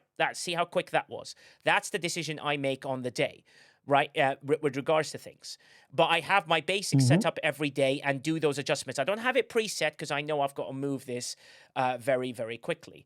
For me, Nigel, I drop Neelix and go with Walk Savick or Walk McCoy. Another very good suggestion, right? Sometimes. And why would you do that, Quasel? Why would we drop Neelix and Kim and go to Walk? On the Vengeance, in your case, Neelix adds just the stuff it comes from Staba research because burning, depending on how many rounds you are going, I suspect to 15 ish Yeah, is not correct. that much more damage, but that's still 15%. So he can be useful, but the shorter the fights get, the less useful gets burning.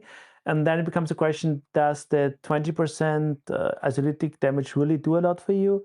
Or I think it's 900% weapon damage?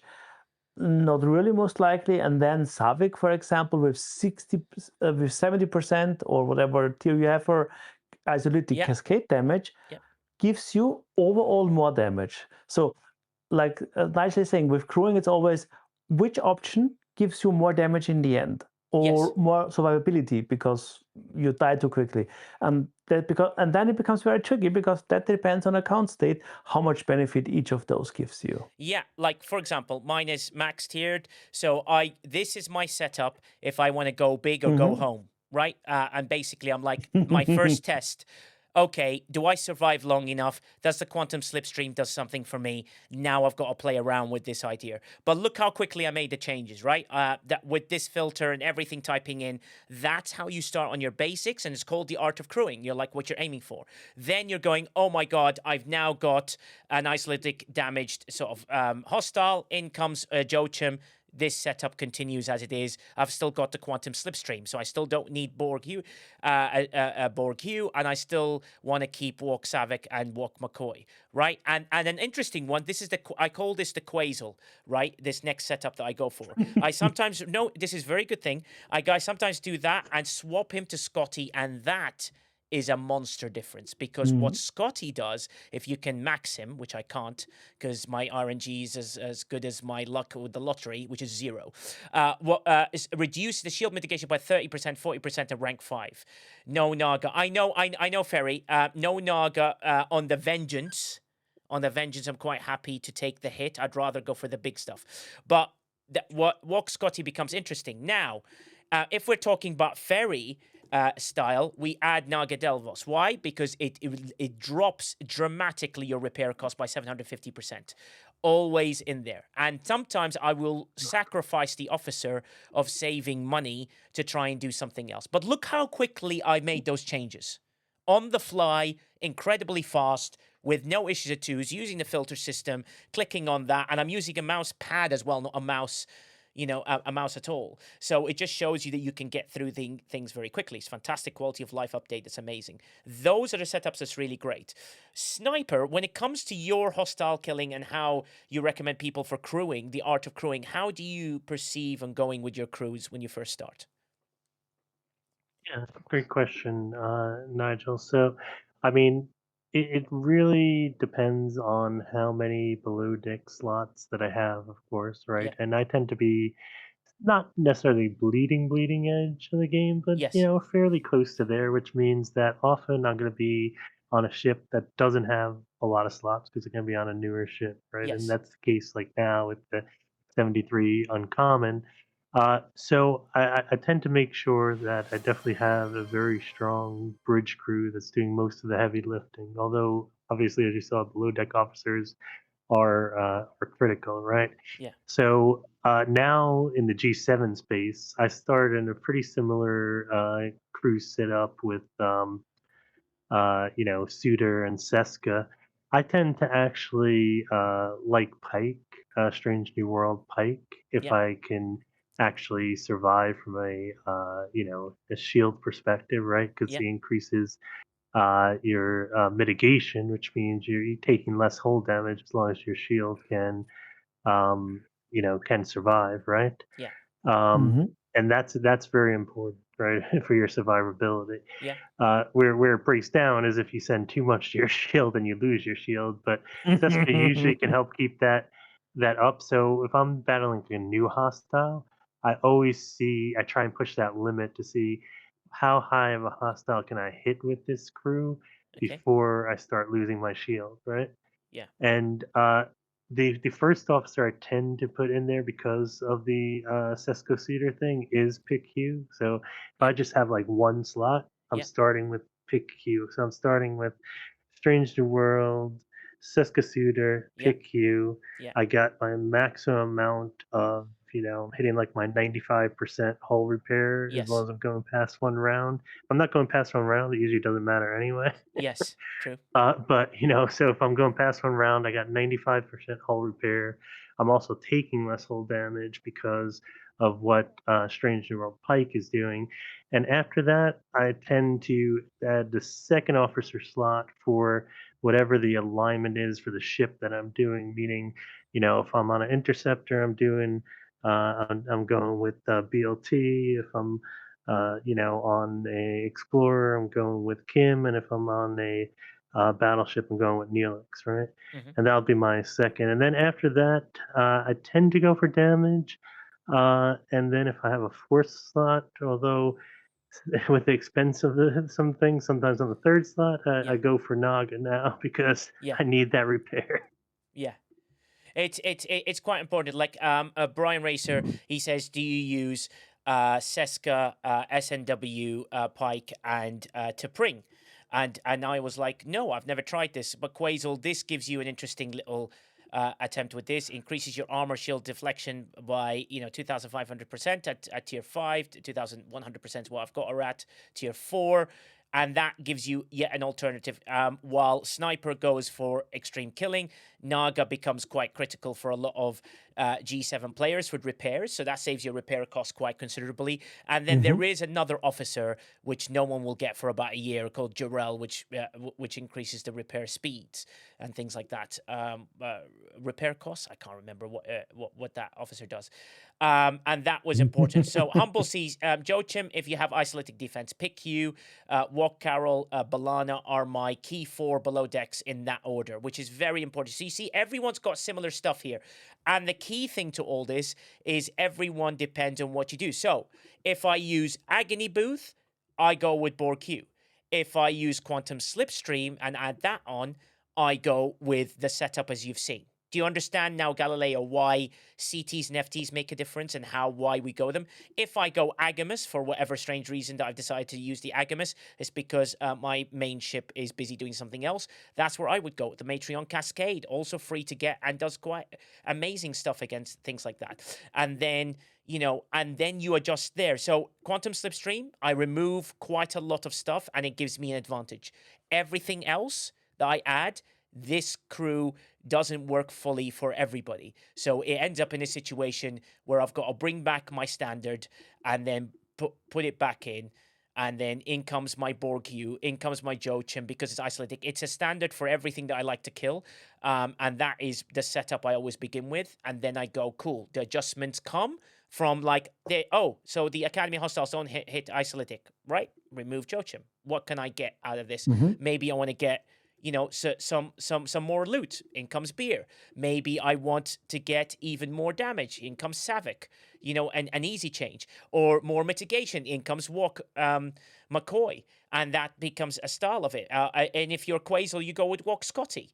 And then that's the important thing to figure out for your amount, because I have different research to everybody else, and everybody else has different research to me. Thanks very much, Sniper, for coming in. He's heading off. And that's important for people to realize in this teaching that we're trying to do here, showing people what that happens is. So for recording purposes only, Quasel, on your screen, can you bring up what morale is with Kim? And I'm going to ask you, because I haven't got it in a very clean way, and I would love if you can do a status check. If anyone, by the way, hasn't seen in the YouTube, I've just put short teachings as the test. If people like them and like the way they do them, we've done one for isolatic damage, we've done one for hull breach, and we've done one for burning. So people are aware of that. These are very critical things for people to understand and to be aware of as they do it. So, and it's amazing how many people don't know that. So Quasel, once you got your sheet up, I'll switch to your screen and we will show people. And Nigel, yes, go while ahead. you transitioning to that, just I want to highlight something real quick, just as you go through it, right? Yeah, please do. Well, for a lot of the time today, specifically, right, you hear from a lot of the upper level players, right, the G7s and whatnot. Yes. Just to be advised, a lot of the stuff that you are talking about today specifically, yes, applies to folks that are at lower levels as well, right? Massively. At least the concepts, Yes. right? So I don't want it to be hey, this is just a whale show or No, no, those no. kind of things, or at least, for folks to think that, because I know that's not your intent, but just a lot of the things Yeah, that while we're using in talking about our ships yeah, or our things, a lot of the same things still apply yeah. down below, right? The mechanics are similar. The Yes. values may be a little bit different, but just to understand that there is a lot of similarities. Yeah. When we start talking about the S&W crew, right? That's Yes. obviously once you get above 51, right? That's going to be your good go-to crew. Obviously, below 51, then you're talking about the PMCs and that. And then again, Yeah. while they're different, they're still affecting the gameplay in the same way, right? It's about mitigation and those kind of things. And then you'll obviously talk about morale. And I saw your burning and your hull breach, right? But those all still apply Yes. because those are the basic things to the game. And I don't want anybody to just think that we're No. only bringing the whale perspective, if you I will. So, love the sorry. fact you said this because I had a preset ready for the lower levels, right? Here you go. Pike, Monroe, E-Data, Janeway, or Chen, depending on what level you are. I've got Janeway here. Why have I changed the officer below deck, right? I wanted to show people what Vielle does. Vielle is very similar to Borg Q, does the same thing. So the concept of having alternatives is very, very important for people to figure out here. So as a lower level player, this becomes your stable start, right, to your crew. Pike, Monroe, Chen becomes your start at the beginning, right? Once you get, after you progress to Chen, so once you get to that level, which is 51 and under, you start progressing towards Janeway, becomes your person to go to because she's at max, got the most amount of isolated damage. Your in-between officer, for people that are still looking at a below deck, is that you go for E-Data as an alternative, and look at E-Data max, he's got slightly less at 40%, right? This shows people what the difference is for doing so. That's your lower deck. I'm showing you Vielle, you can put Borg U here, right, as an option. Also, Troy becomes really important. Why? Because she increases your critical damage by 90%. Then, depending on what sort of level or what type of ship you have, you should always have B'Elanna Torres, and then you decide whether it's Neelix or Kim. Right? Those become your differences. When we do Neelix, it's because it's burning, right? And he gives you 100% at max, so he's a very critical to officer to do. But when it comes to Kim, is where this transitions to, and we go to Quasel. Quasel, what does morale do for players? So if you had to explain someone, what is morale? What is morale, Quasel? Morale adds 10% to all your piercing stats, and everything else comes from research or from ship abilities or whatever. And the most important research is from Starpath, and that's 10% shield regeneration and 20% isolytic damage, which can be useful for lower operations. Players, I quickly made a screenshot and tried to quickly create a slide for you.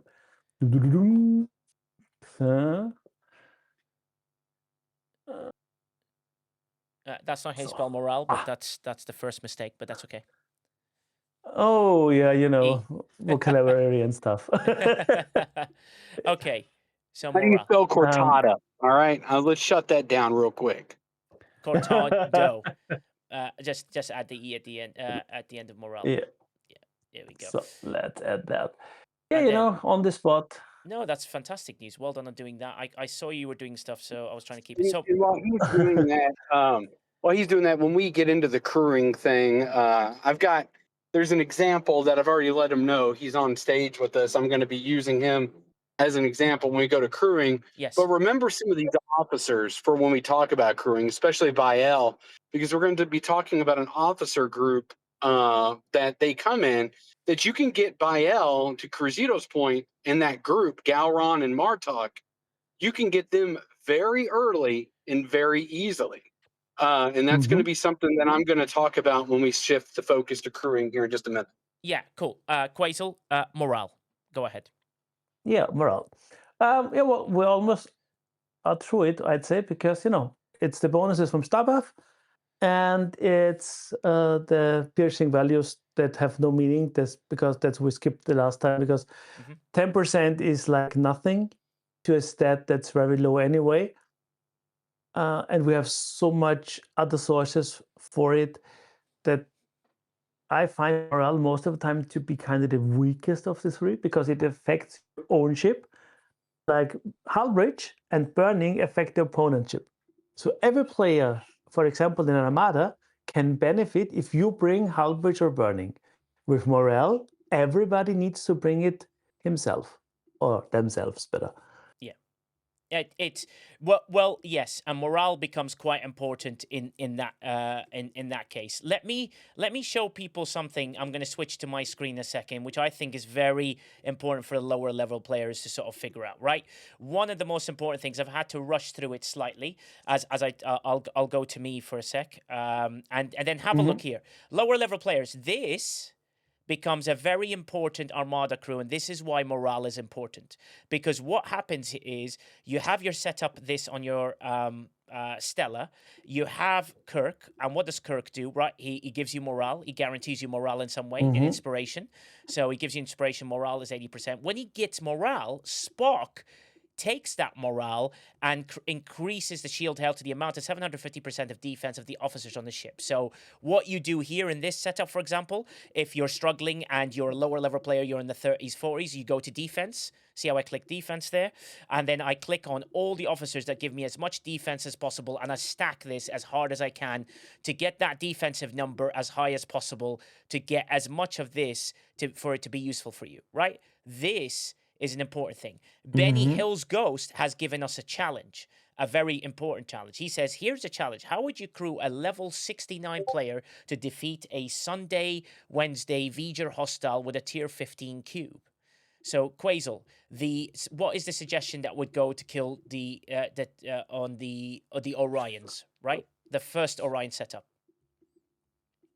What would you suggest? Orions are so difficult because every account is different. Chang is a good option. Yeah. Archer is an option. It depends on where we at with your research and stuff, and it needs a lot of testing. So on Archer. You're very right. Archer's right. So Suitor is not good there. So this is what I do for the Orions. I'm leaving that slot empty for a reason, right? So the tier 15s can have the same, right? This is the first thing I'd attempt before anything, and just see how that goes, right? After that becomes a little bit of a curveball. So you have people like Jonathan Archer, which could make a difference, and you could bring him in and see if he does that, because the amount, his captain's ability is what makes it quite, his officer ability is what makes it quite strong. Officer ability, yeah. Yeah, which is absolutely superb. So I'd use him on the side instead, in combination. Yeah, so for example, you'd put Chang back in there, you'd chuck Archer into this slot here, and you'd play around with this idea. Now, if you're not defending it versus the Orion V'gers and you're still struggling, this is where the little changes happen. I would take Archer off, I'd go back to Seska, right, and I'd chuck her on. And then the thing I would play around with this is like, I need more defense. Right, let me look at Anorax, for example. That would be my setup to go. Why? Because A, a bit more synergy, and B, it's now 3,200% Apex barrier. If I'm still losing against the V'ger Orions, then that's when I start moving around. This is what we call the art of crewing. So suddenly are you lasting long enough for burning to be useful? Yes. Do I need more critical damage? Yes. Okay. Then I take a gamble. I'm like, do I lose a bit of shield, or do I lose some regeneration to bring Kim in?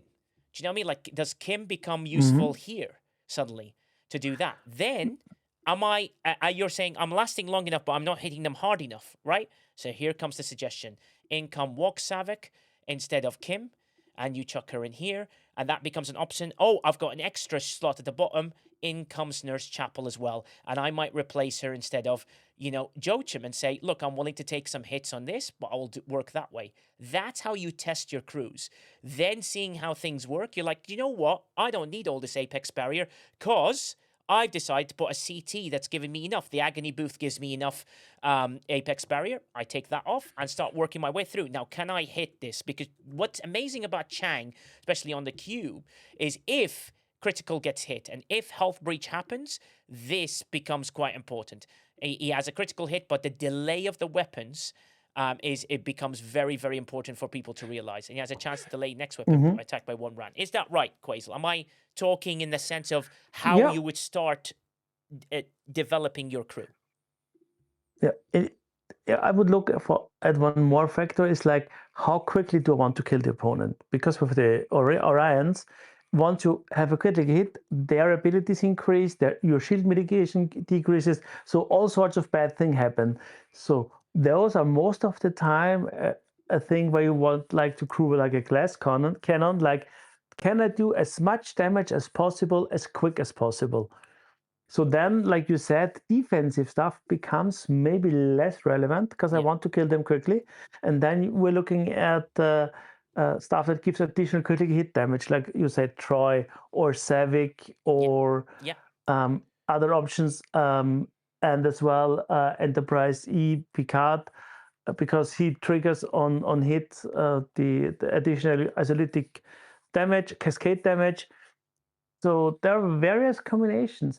Some might try combinations with Pike and Moreau because he still works 70 and below. But also look at this. Humble says this is an alternative crew, right? You've got Chang and you've got E Picard. Why? E Picard, what does he do? He gives you increased isolated cascade, which means it multiplies on top of each other for 3 rounds each time you hit a non-Armada hostile, and then he still gets the shred from there. That's a very good option here.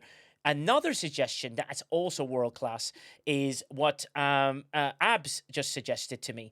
He said he would whack Anorax on the side. Why would Anorax be whacked on the side? Because it gives you a balanced view of this for the Orions. That is a very important thing to do. Maflat, who's an Op 67, 68, I can't remember what you are, Maflat, he goes with the E Picard setup. So it shows an Op 68 can hit a 68, 69 with an E Picard setup. So don't forget that this is how I try and teach a lot of the players in my alliance or in our alliance, is that you need to do the art of crewing. The art of crewing is learning how to move your crew around for your sake, because you know your research better than others. You may think, you've got something. Like Tech One was a very good example. Tech One, he was struggling a little bit. Then he spoke to McShiz, and McShiz helped him with a setup crew that worked really well, and he's able to kill them. So Benny Hill's Ghost, that would be something that I would aim for. Can you make a short on the art of crewing? Yes, of course I can, King Zaza. I'm doing these as recording context on purpose, so that I'll split them into videos and I'll release them tonight, so people can have.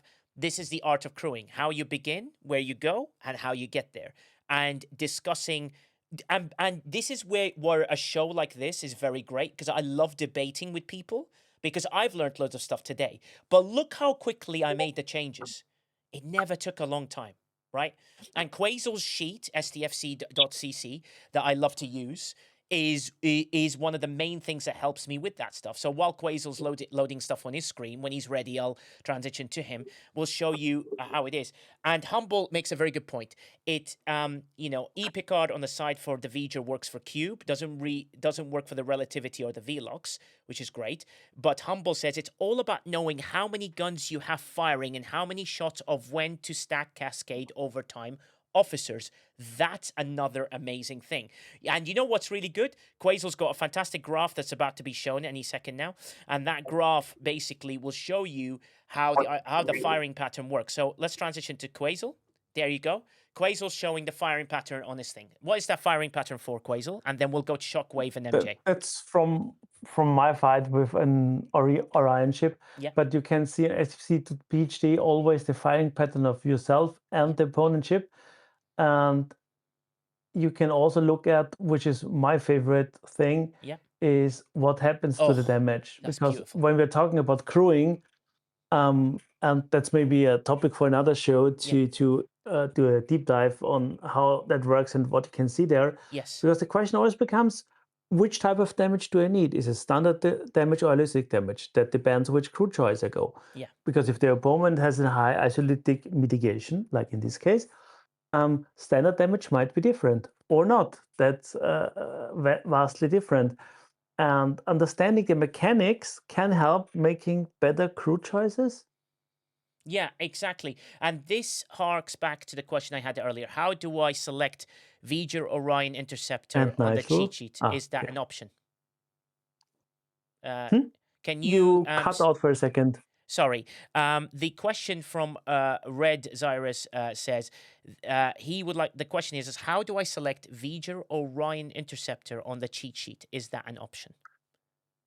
Currently not, because the hostiles come from, I think it's not, let me check before saying something that already works. Sure. Hostile data is a little bit tricky because we need to pull that from STFC.space, and STFC.space has not any conditional hostiles. Like if the same hostile is swept out in the system, yes, we don't get that data because you can't find the Orion hostiles on STFC.space either.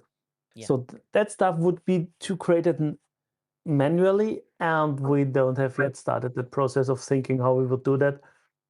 But Red Zyrus, and Benny Hill's Ghost, come to Exchange Point Discord, come to our Discord. There is a section where there's a lot of very good minds that will help you do that. I'm going to open up today a I need help section, and I'm only going to put the greatest minds in the world in it. And any player can submit stuff in there, and people with great minds and great ideas will come to you with their level and look at what you have, and then they will give you advice personally if they have the time. You just have to wait. It creates a ticket. And what it does with that ticket is it allows someone like Quasel or, like Sniper or even Blue Mandalorian, or even if Jules Verne wants to jump in, or McShiz, or any of those people that are available to do any instructions, or any of us, we might look at that and then I can go, you have a trouble with this. Let me point you to an Ops 61 person. And then you come in there and then Ops 61 person goes, hey, this is what I use. And then you guys can have a discussion. And that way it will open up a door. So we're going to open at the Art of Crewing Corner. You like that name, don't you, Quasel? The Art of Crewing Corner, which will be available. And I'm going to attach specific people who can type more than you can. So you'll make one submission. Once they type, you'll be able to speak to them. If they don't respond, that means no one's available for that point. And also the other parts of the Discord give you V'ger Orions. We've got loads of information about how to defeat those things. And when you put questions in there, loads of people love to jump in. There's, Bloody is absolutely amazing. He pops in and always gives great advice. Shockwave Prime pops in. Sniper pops in. Cruzito gives loads of advice in there and loads of things like that. So just, I'm trying to create a community where you can get your help anywhere you can. I want you to progress so that you guys do well and you can do that. So I'm opening the Art of Crewing Corner, and we will release more videos. So if you guys like the idea of these, they have to be under 1 minute videos. I will put them in 1 minute sections. And there is a section on the Discord called Short Teachings, so you can select them all. And from that, we'll be creating a menu. And I'm about to shock the world and shock Quasel. Shall we shock Quasel? Let's shock Quasel. It's fun. I am working with an app developer that will make it available on mobile devices around the world, whereby you can click on the videos, make the selections, like how a PT trainer set up, but with videos about questions about those things, saying short teachings. I want to click there. But in that, you will have links to STFC.PhD, the cheat sheet. You'll have a link to STFC.pro, and that will be amazing. Will it be green? Well, we're discussing design choices, Candid Onion. So we don't know. As you know, yellow's been taken, green's a bit weird, and then that's where we got to with that one. So we're working on that. We're hoping to have it released within the next 3 months or under. It's quite simple setup, but we have a version whereby you can turn it as an app on your mobile without it being an app, as in like turn the page into one. So working on that idea to do so. But I want to help as many people as possible. So anything you like, any other suggestions, there's a suggestions channel. Put stuff in there. Exclamation point suggest as well. That creates a sheet. And what I do with that sheet is I take it to any of the team internally that want to listen of any ideas that there is. So there you go. Quasel's showing you the weapon details per attack, and he's showing stuff like that. Quasel, I'm going to answer 2 questions in the chat and we'll move on to Shockwave Prime and MJ Hat. Remember, MJ Hat, always available, fantastic content creator, really superb, official CC. Please do follow him as well. He's a wonderful, wonderful guy, has a lot of great knowledge and has some great people on his mic nights, so you can do the same. Tech One says he can still only kill 2 per hull, and he told me to tell him to tell his wife that he maxed their bank accounts. Okay, interesting. I will not tell her. Tech One, I know you didn't write that. I know you didn't write that, buddy. And Brian Racer, just to answer a very important question, is it true the voyage across the void is a permanent and replacing all old Monday and Sunday events because we are all really tired of running solo armada? It's only been 2 weeks. I hope they're going to change it to something else. Brian Racer, it's the basis of what they're doing now. That basis can potentially change, but that's the basis they're going with, whereby you get fusion rods. You get the sealing rods, which are the ones for your treasury, every week. And if you do all 4 weeks, you get more. I understand that there is armadas, but there is a good basis here of where we can make changes. So Quasel's screen, she was in here a minute ago. If she had heard that, I would have had to move to the UK and move in with Nigel. Fantastic, Tech One. I do have a room and will obviously overcharge you because we're in London. Because that's what I do. I'll overcharge people for it. But the money will go, wow, Tax Force Scorpio with 10 gifted. Tax Force, thank you so much. That's really kind to write love with our arms. Quasel's going to use his sheet and Shockwave will, oh my God, he might take me up on that. Shockwave is going to talk us through with MJ Hat about what there is, and hopefully while Quasel's listening, he will type some officer crewing stuff and things like that using the officer cheat sheet, which is the STFC cheat sheet, which is fantastic and available at stfc.phd. Over to you, Shockwave Prime. Go ahead. So what do you do if you are at a stopping point that you're going to be at for a little bit and you're needing help because you have maxed out your research, your ship is a pretty decent size, and you're pretty much gated? Well, what happens then? Because one thing that I think a lot of people don't think about officers, and early on I started to think about this, because in general, with the exception of nerfing, we're not going to backtrack, but I know someone's going to be in here, but what about this nerf, or what about that nerf? Yeah. In general, officers are forever. Yes. And ships will come and go. So now, what do you do if you're kind of at a crossroads? And I want to preface this by saying the thing that I started viewing early on as officers, and yes, I've reached out for help, just because there are so many officers, it's easy to forget about what one does. So I've reached out before, frequently the last couple of months, to Destros, to Cruzito, to a couple others when I've had an issue. But that's not because it doesn't mean that I haven't, been able to find a solution. It's mainly because there's so many officers.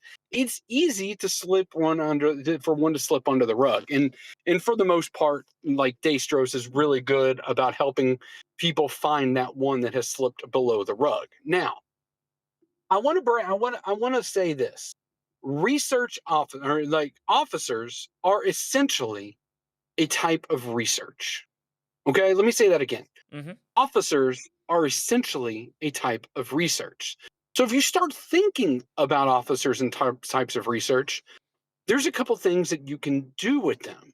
And every now and then, Scopely will creatively give us a challenge to overcome. One such challenge was the Augment faction, the new one, the one with Wrath of Khan. Now, why do I bring this up? Well, because Khan's hostiles were a specific type of hostile that we didn't really talk about today. We talked about Armada hostiles today. KJ brought up invading entities. We talked about, Orions. We talked about V'gers. There's one specific type of hostile that is necessary. Actually, it's the one hostile probably that's the most important, because it's linked to the progress of your game, and that is mission hostile.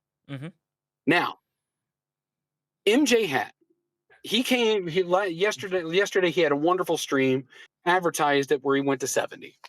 Yes. MJ, when you went to 70, you wanted to, because you being a showman, very good one at that, wanted to see how far you could go, and you were gated by a specific mission hostile. Tell the crowd about that hostile. So I was attempting to do the margins missions, and I was struggling with crewing, and I was trying different things. I was trying not to use boosts. I know it was early for me because I do not yet have an epic, but I knew that I could go through and still get it done. That being said, I reached out to the people in my VC, Shockwave being immensely one of those, and we came up with a short little list, and we tried different things. We probably tried 10 times before we got it right, but it was it was quite the conundrum because mission hostiles, they've always been something, right? Some things don't work on them, some things do. It's always a little bit different. Right. And one of those hostiles, so like MJ just said, he doesn't have, because he just hit 70 yesterday, he doesn't have an epic. What he did have is a Velox and a Dream. And that was enough. So we went through a board cube, we went through the relativity, we went through a few other things. And ultimately, MJ, I didn't get to see it last night. What is the battle power of your Velox? MJ is eating food. He said he had a food arrival here. Okay. Yeah. So so I did not get to see the battle power of his Velox, but he went through his co-host, A. Powell, McShiz was there.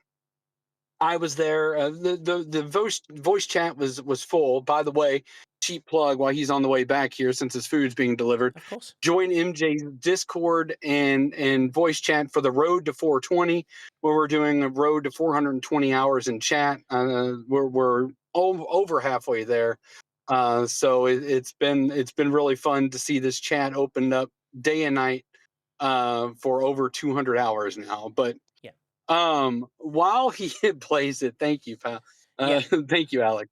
Well, so anyways, getting back to what we were talking about, though. Yeah. Some of those officers that Cruzito actually brought up earlier, not officers, but one of the thoughts was, we don't want to just cater to whaling chats. And believe it or not, 70 is not a whale marker. It is still G6. But beyond that, one of the officers that I gave to MJ to try out, actually a couple of them, you can get early and you can get often. As early as G3 being Martok. Now, mission hostiles are specific because you need to use generalist or always on abilities in order to help with them.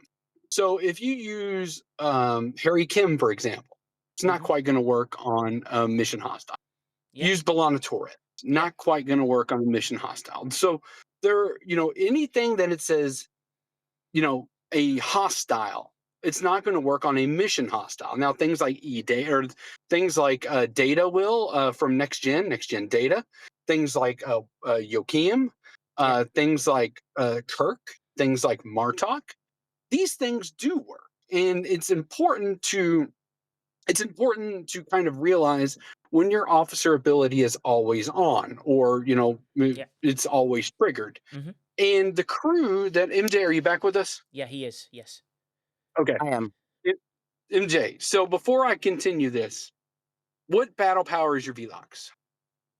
My Velox is at, just let me double check because I don't actually have it on the dock. See, I thought I should be ready. 16 billion. Okay, so 16 billion, which is what I would call a fairly decent sized Velox. Now, through the course of what we were trying last night, I think your co-host Powell suggested try the board cube. Myself and McShizzle said, well, why don't you try the relativity?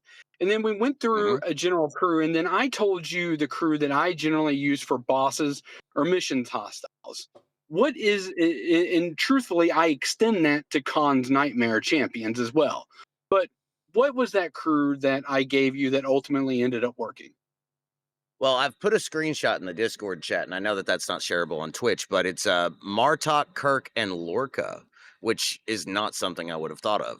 Yeah, Quasel can take that and put it on his screen. He's also got a screen up of the amazing show that was done by Jules Verne on Talking Trek and discussing. Yeah, I thought we had the mission boss crew in there in that presentation. There it is. I was looking for it. Yeah, which is important as well. General So bosses, just to bear in mind, before we share this one, Quasel, you can see it in Discord if you don't mind preparing it on your screen. Yep. Is to show people that humble is a very good point. He says, the crew for Mission Hostile for him is 5 of 11 as captain, Lorca and Kine either side, or with Riker up top, right? That's the important thing for people to do. However, after doing that discussion, Shockwave, it's now on the screen. Thank you, Quasel, for the advice that you told MJ. Let's walk through. Why. So it's in your chat. So those are on Discord. It's in chat. No, Nigel, is there a way to bring? Is it on Twitch too? It's on screen right. Now. Yeah, it's on screen now. So let's walk through some of these selections because, like MJ said, it's not something you would have thought of. Mm-hmm. We have Kirk there to help with morale. We have Lorca there to give hull breach. Keep in mind we're using MJ's interceptor, a Velox. Then we have Martok, which adds an insane amount of dodge based off of the percentage of crewing on the vessel itself. Mm-hmm. So that's why Martok is there, because he's adding, even by today's standard, an 1100+% boost is an incredible thing when you're when at some point when you're able to get over a hump that you are that you're previously gated on because you have research and things like that. Well, then we have Joachim, who's isolated defense. And one of the things that Khan's champions were notorious for were packing an isolated punch. Mm-hmm. Then we have Odo, which adds a huge percentage of critical damage. And then we have S&W Scotty. I didn't skip 5. I'm saving her for last on purpose. Mm-hmm. Then we have S&W Scotty, which has an always-on shield ability. Then we have Picard Hugh. Now, why are 5 of 11 and him are there? Well, because of this. 5 of 11 offers a very unique set of stats. 5 of 11 stats are so high, in fact, that if there's a way to multiply them, then we should, in fact, enhance that. So she doesn't really add what I would call an attack value. But for a G6 vessel, when officer stats are are a little bit harder to max for some people whose officer researches maybe aren't quite up to where they should be, 5 of 11 actually adds a significant amount of stat busting, and we put Himmer on there, who also has a lot of punch in his stats, because Himmer will then amplify 5 of 11. Mm-hmm. So in essence, what we've done is we've created a way beyond conventional research by using research boxes known as officers in order for MJ to have gotten further ahead beyond his current research and ship capabilities. And ultimately, what ended up happening was when he attacked with this, when he attacked the hostile with this, he noted that it was by far the most effective crew that we had tried that night. And then all it took was a couple of boosts for him to knock the hostile out. Mm-hmm. And so he was able to progress based off of being able to find a creative solution in order to beat a challenge where he was previously gatekept by using officers that are, for the most part, available early and often. Yeah, which is also great. Also something that's always been available and always quite clever to sort of look at as well. And that's important to see. So, Quasel, that setup is interesting. Is there anything else that we can show on your screen that would showcase something close to that? Because yeah, go on. There's variations to it, yeah. Depending on ship type, and there is discussions always. Sometimes it's better to boost the off stat of the ship than the main stat. So between Martok, Gaur, and all those. So, but the main idea is the same because we have few officers that work, and you can kind of, if you go into the sheet, select mission bosses to see what works and doesn't, so you can get immediate feedback to it if an officer really works or not. And stats are important. One minor thing is hammer sounds great, but I found that most of the time there can be more beneficial officers to use because his boost isn't as effective as it reads. Like, it sounds great, 150% more officer health, but that's from base. And we have now, I don't know, 700 bonus percentages to officer stats. So that hammer bonus sadly falls meanwhile kind of under negligible, because 1200 from I think priority 1, 1200 from, is it Sloan or one of the newer FCs? So that's the only thing I'd be wary of, to not overrate hammer there. Mm-hmm. But else, yeah, that's the way to do it. But, I think. Can we show that? So if you can show it on your cheat sheet as well. So this is good for people to make them rules. Yes, you can swap around the Kittimer crew in the captain spot if you need a different stat. Jules did a great discussion on it. Amazing. Yeah, please go watch that as well. We're trying to give some great versions about various things here as well to give you an option. And you never know. You might learn something slightly different, which would be great. I'll try. See for example on the summary sheet I'm at. There is a lot of officer health. Yeah. Wow. Yeah. Stats bonuses. So that's why hammer. That's the problem with those numbers. The scaling of them is sometimes 100% is a lot, and sometimes it's just it's hardly noise in the background there. Yeah, exactly. But those are various things that people sort of can at least watch and see. Try, yeah, which I think is quite important with that. Was the main thing I wanted to get into people's heads, is to don't think about an officer as an officer. Think about them as an extension of your research, because that's truly what they are. Because when you look at an officer ability, it increases based off of tiers that you level them up. Yeah. And whereas a research box will end, and so truthfully, so do officers. But whereas an officer, a certain research box might be gatekeeped at level 63, and you're an op 62, well, guess what's not gatekeeped at that point? If you can increase an officer that does maybe a similar thing, then that's a way for you to overcome that. And I think a lot of people think of officers truly as just officers where you can swap them in and out. But if you start thinking about them in terms of being a research or an extension of research, that's when it can really start opening your mind as to how this game can operate on the strategy portion when you might be gatekeeped on progression and other venues. Yeah, like LAW says in Discord, hammer boosts health while Martok uses defense. Wouldn't be better to use another officer with high defense, for example, like Marcus? Again, the art of crewing. So you can make that decision, Law, where you can go to it and say, hey, mate, I'm going to try and twist these around. That's why I'm trying to encourage you to start with your base. Wherever your strongest crew is, like I showed you a variation of mine, and how quickly I made changes thanks to now everything that comes in. It's very easy to swap things around and also make a very good choice. Alex Powers. I want to address that real quick, because there is a reason I chose to do that instead of going Marcus. If you look at that crew setup, 5 of 11 is really the only one that doesn't do anything below deck. So you want to try to keep below decks meaningful, especially, even when you're in these situations or these scenarios. So the reason that we didn't do that, or that I didn't do that, is because I'd already had one officer that was used. So the purpose of Hammer in this setup is to expound on 5 of 11 itself. If I throw a Marcus in there as well, now we're weighing things too heavily on stats as opposed to ability.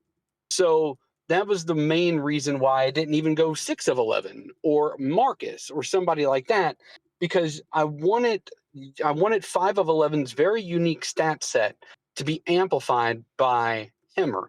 And like Quasel said, there are certainly better options to do with Hemmer, but the reason Hemmer is so important here in this iteration of the crew is because, going back to what Cruzito said earlier, this is an easy setup that you can get early and often, where it's not necessarily about where the officers are in the loop. So, for example, just to kind of, we wouldn't want to use. So, let's say this was a PvP type of crew.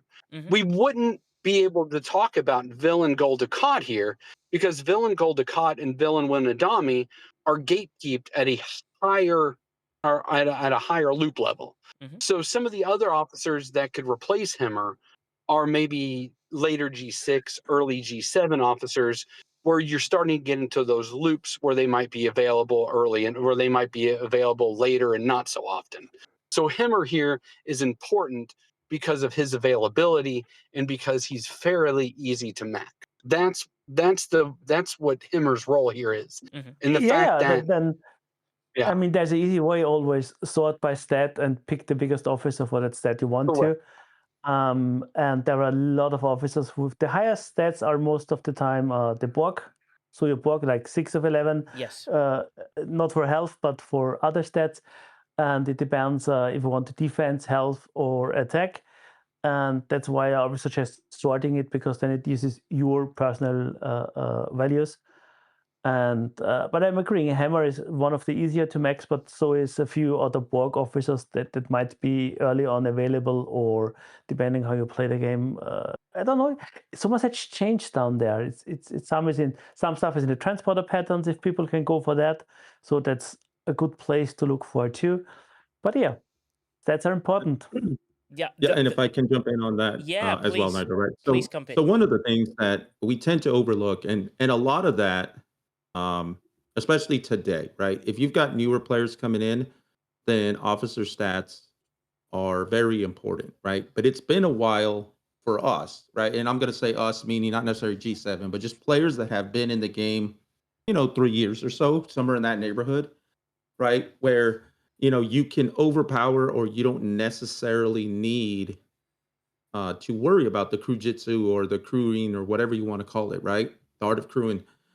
It's not as important because you were able to just overcome them. It wasn't until recently when they brought in the V'ger hostels, mission hostels now became a thing again, right? In order to ascend and get into G7. The last time that we had to worry about something like that was the G3 Epic, and you had to do Armada. But one thing, and I know this is what Shockwave was trying to allude to, right? Is obviously you want to boost, if you will, an ability of an officer, right? If you need health stats for like 511, that's where you want to go and try and get as much as you can. Yeah. But in general, one thing that gets overlooked a lot is not necessarily the boosting of an officer's specific ability, but with fleet commanders that are out there now, or other researchers, or FTs, or CTs, or artifacts. They are stat-based type of things. So even if you fill up your crew or your slots with as much as you can, stats are important because those numbers are going to keep going, right? So it's 1,000% of 1.2 million, right? Well, if you jump that up to another, 1.3 million or 4 million, right? That is where those things that we've kind of lost because we haven't had the need to do that recently, or I'm sorry, up until recently. That's where it's important, right? One other one that I like to throw out there, I look at Grush. I look at his crew, right? Grush and them, where they have collectively, all three of those are pretty high. Naga Delvos just came out, where if you look at her abilities, right, they're in the 300s if you have a max. And so again, using 5 down there is big for stats, or using, Martok. You want to try to fill those as much as possible. And there's one other secret, and I think Jules might have talked about it in Quasel, if you can elaborate a little bit more, is the fact that if you don't have the ability or the slots unlocked, is go to a ship that you do have that on, stack those officers anyways. Yes. And then go in and switch to the ship that you want. And the reason for that is that, yes, their active abilities or whatnot aren't going to apply, but I do believe there's a little bit of a trick in there where the stats are still going to apply. Even though they're grayed out, the stats are still available. So that's something to keep in mind as well. Absolutely agree. And Yeah. that's in the grayed out areas for the. So you go to ship, There then are you have various bugs there, yeah, but I'm not sure. Sometimes tests show they work, and then in between, I think somebody showed they shouldn't, but then somebody said they work. Same is so it doesn't hurt you if you put something in there if you have it over, and officer stats are important as well because they buff your ship stats. So if you don't get to the max of ship stats, officer stats have an additional kind of importance. But it's only important for attack and defense because health seems to be applied in full anyway. So they have all sorts of bugs in those engines, sadly, and we know some of them, but not all of them. And sometimes they are even very hard to track down because numbers, weapons have not exact damage numbers, and battle logs are notoriously incorrect with some of the stuff they display, and they don't give us the full picture. That's the sad part, and I hope they improve on that to give us a little bit more accurate information. Yeah, absolutely agree. And hopefully, that's more important they can do so. But at the end of the day, people, the most important thing is like the art of crewing. So just remember, go into the Discord. We will open this up to as many people as we can, allow you the opportunity to come in, allow you to do that stuff. But I thought this was a very good point to sort of pause at the moment while I read a few things in the chat. But does Hammer's ability to boost the officer's health do anything in this setup, assuming that ship bonus is max, does extra health to benefit? Sorry, I understand that this is a high-level specific scenario, and discussing it here might not be the best forum. I'm fairly familiar with queuing optimization, but I'm looking for additional information to push the knowledge further. Quasel. At that point, that one, if you want, Nigel. Yeah. So once you hit your 500, right, that's what's going to give you your maximum officer ability and boost, right? But there are other things that what you want to do is always increase the stat number, not the percentage, but the actual stat number, because that's what a lot of those abilities, whether it's FTs, CTs, artifacts, research, all of that, it uses that number to then either multiply or add or whatever it is to it. So yes, they do matter, at least with those stat numbers. Right. That's what I was going to say, is that they still matter even with stat number. Yeah, amazing. Quasel, anything to add on that one at all? No. I think the most stuff is more stats from officers. So like if you think about to bring Doc and all the others that heavily rely on Spock. Oh, by the way, don't put Spock on an Enterprise because that was not mentioned here. Yes. yes. Yeah, exactly. Spock, which was amazing. Mufasa brings up a good point. Think Walk McCoy that focuses on the health number to increase mitigation, but then you have to find where diminishing returns kick in. Again, it's called the art of crewing. Like where does that diminishing return? And it all depends on accounts. Quasel's account's got fantastic amount of additions and research. Some people else's will not have as much, and you'd have to work your way through law. So that's where the additional past 500%, it's really useful. And I use it, and it's helped me defeat a lot bigger hostiles sometimes. But then eventually they negate most of it. So you have to find where your negation level is and whether it's worth it. Another great point here is I used to love running double Spocks when I started playing. Humble the Sea says if you have at least one officer that bonuses off stats, officer stats matter. Otherwise, after you max the officer stats bonus for the ship, raw stats mean nothing. If you don't have at least one officer that bonuses off the stats, you're better off with any officer that gives you direct stats. Just so that gives you some great advice. And I think that is a very, very good point to put a fantastic pause on an absolutely superb stream. And I think what it allows us all, as we've learned from it, from there. So I thank you, Quasel, for doing that sheet. I'm just going to close your Zoom as well. I want to say thank you very much. And then we will move to marbles. But any more questions from the chat, please don't forget, Exclamation Point Discord, come on in. Loads of great people here. It's a superb stream that everyone's put in. Everyone's put a lot of effort into it. We talked about a lot of things that are really useful. It went from 0 topics to some topics, which just shows you how much we sort of look into that as well. But in return... Yeah, Nigel. Yes? If I could throw one last thing while you transition over, right? So one of the things, and again, early on in the game, right? Those of us that have been around, and I know there are folks that are tired of hearing that. Yeah. Crewing used to be one of the best things, right? The crewing and the ships. And then it got kind of stale where there was the quote unquote meta crews. And so I think the one thing that I will say is, while we're going to give the advice out here, we go with a grain of salt where the game has changed a bit and it's now more account specific. And I know not everybody is necessarily into the maths and into all of that, right? One of the other things, again, is to go and experiment with whatever it is. And sometimes maybe it's just, hey, I noticed that this crew is working. Shockwave gave me one a while back when I first entered into the G7 land, and I tried it and it didn't work. And I'm like, what the heck? We looked at our research, everything was lining up the same. And just for some reason, right, it just wasn't there. And I'm like, I'm just going to go and try something for my setup or what I'm doing. And it ended up working out well. So that, I think, is one of the joys about the game. Yes. And Great hopefully, as you come into these conversations in the new channel that Nigel is putting up, is that try please not to get frustrated with folks, because there are so many things that apply to the game now that you may not necessarily find the perfect thing. And again, I understand that in some cases it's supposed to be a mobile game or whatnot, and however it is, right? Just a go kill red triangles. But I do love the fact that they are introducing more ways so that you don't have to have the meta crew and you're still able to progress and have fun in the game. And after all, that is what we're trying to do. And hopefully everybody is having fun doing it. Absolutely agree in every way possible. Quasel does have the mission boss hostiles things, but what we'll do is when I open that new channel and people can do that, we'll have a look. But the theory for it is great. Also, Mufasa and Kevin's, we are not answering the Mega Cube question because, absolutely no way that we're going to talk about that. Moral support there from Killer Angel. No updates on the list.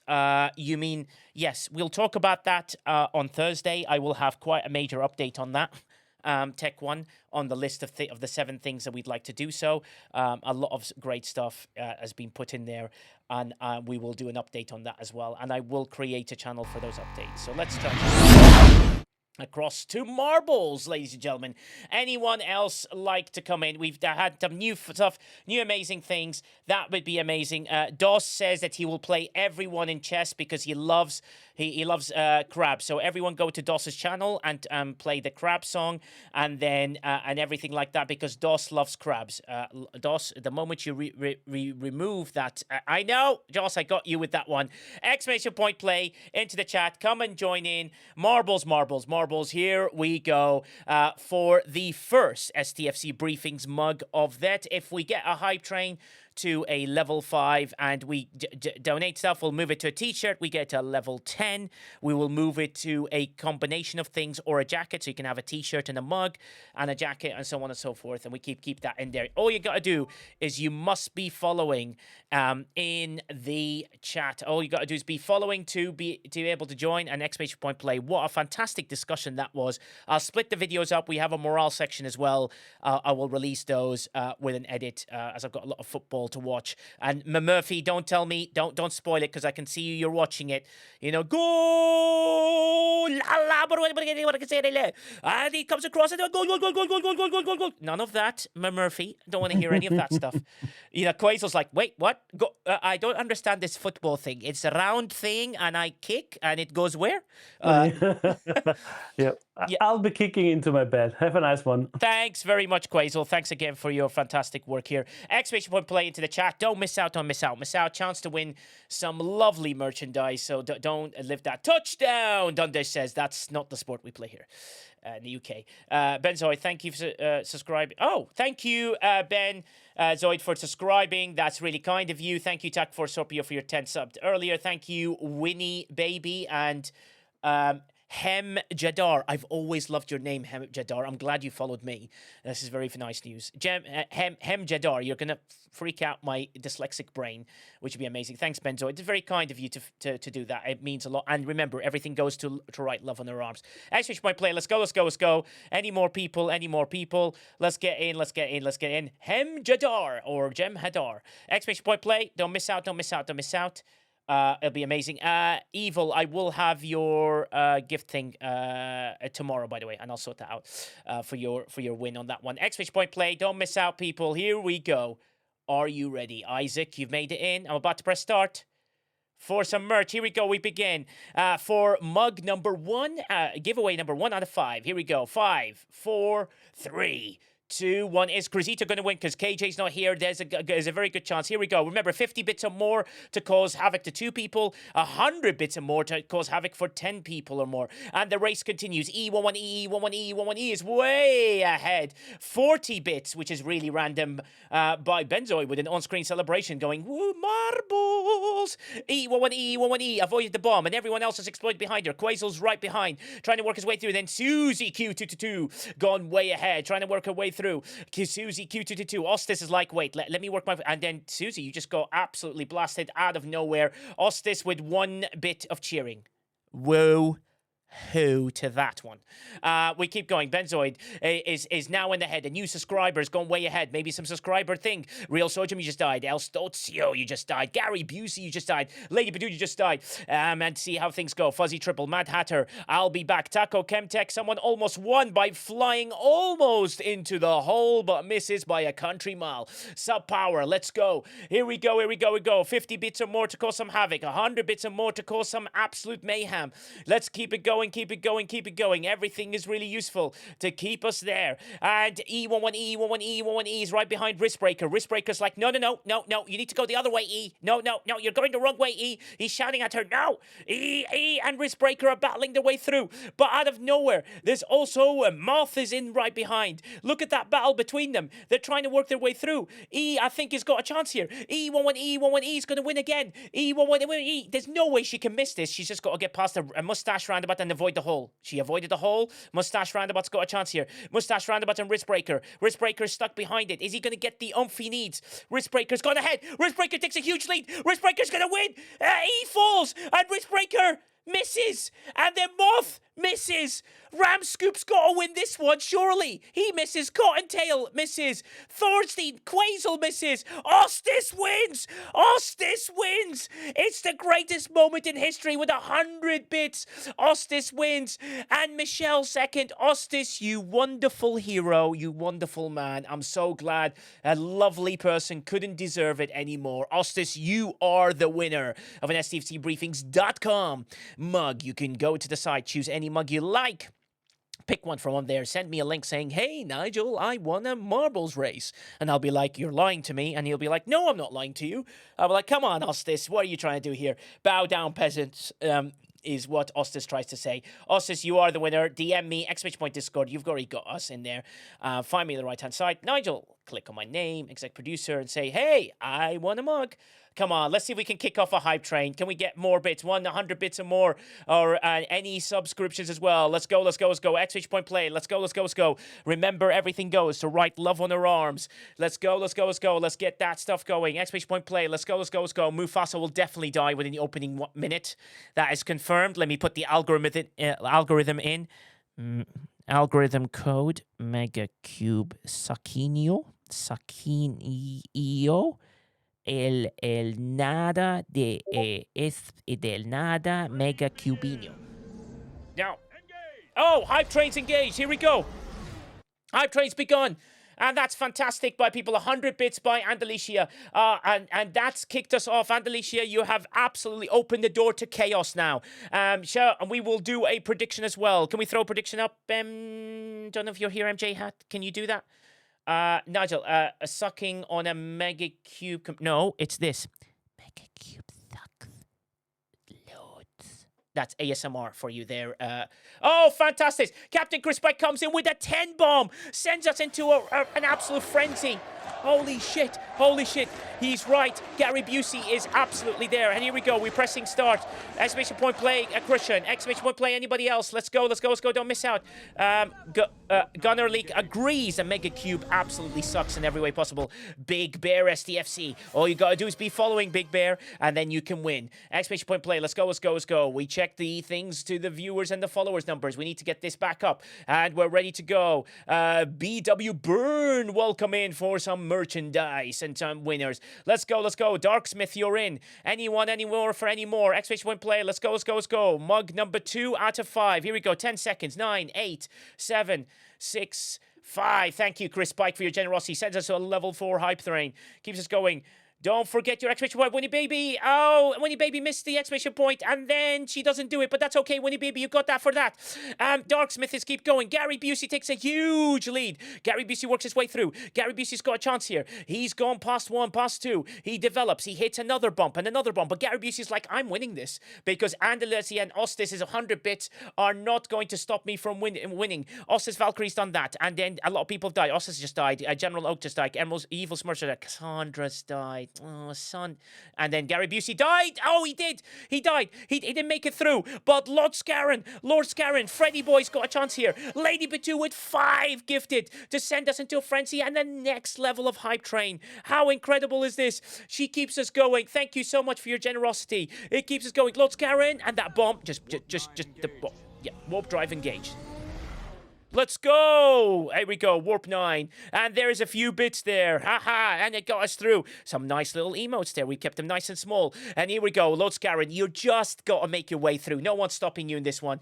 MJ Hat, if you do hear me, let's put a prediction on the next one. If not, that's no problem. Lord Scarron's got a chance here. He needs to get past a couple of roundabouts before it makes a difference. Susie Q22 is right behind.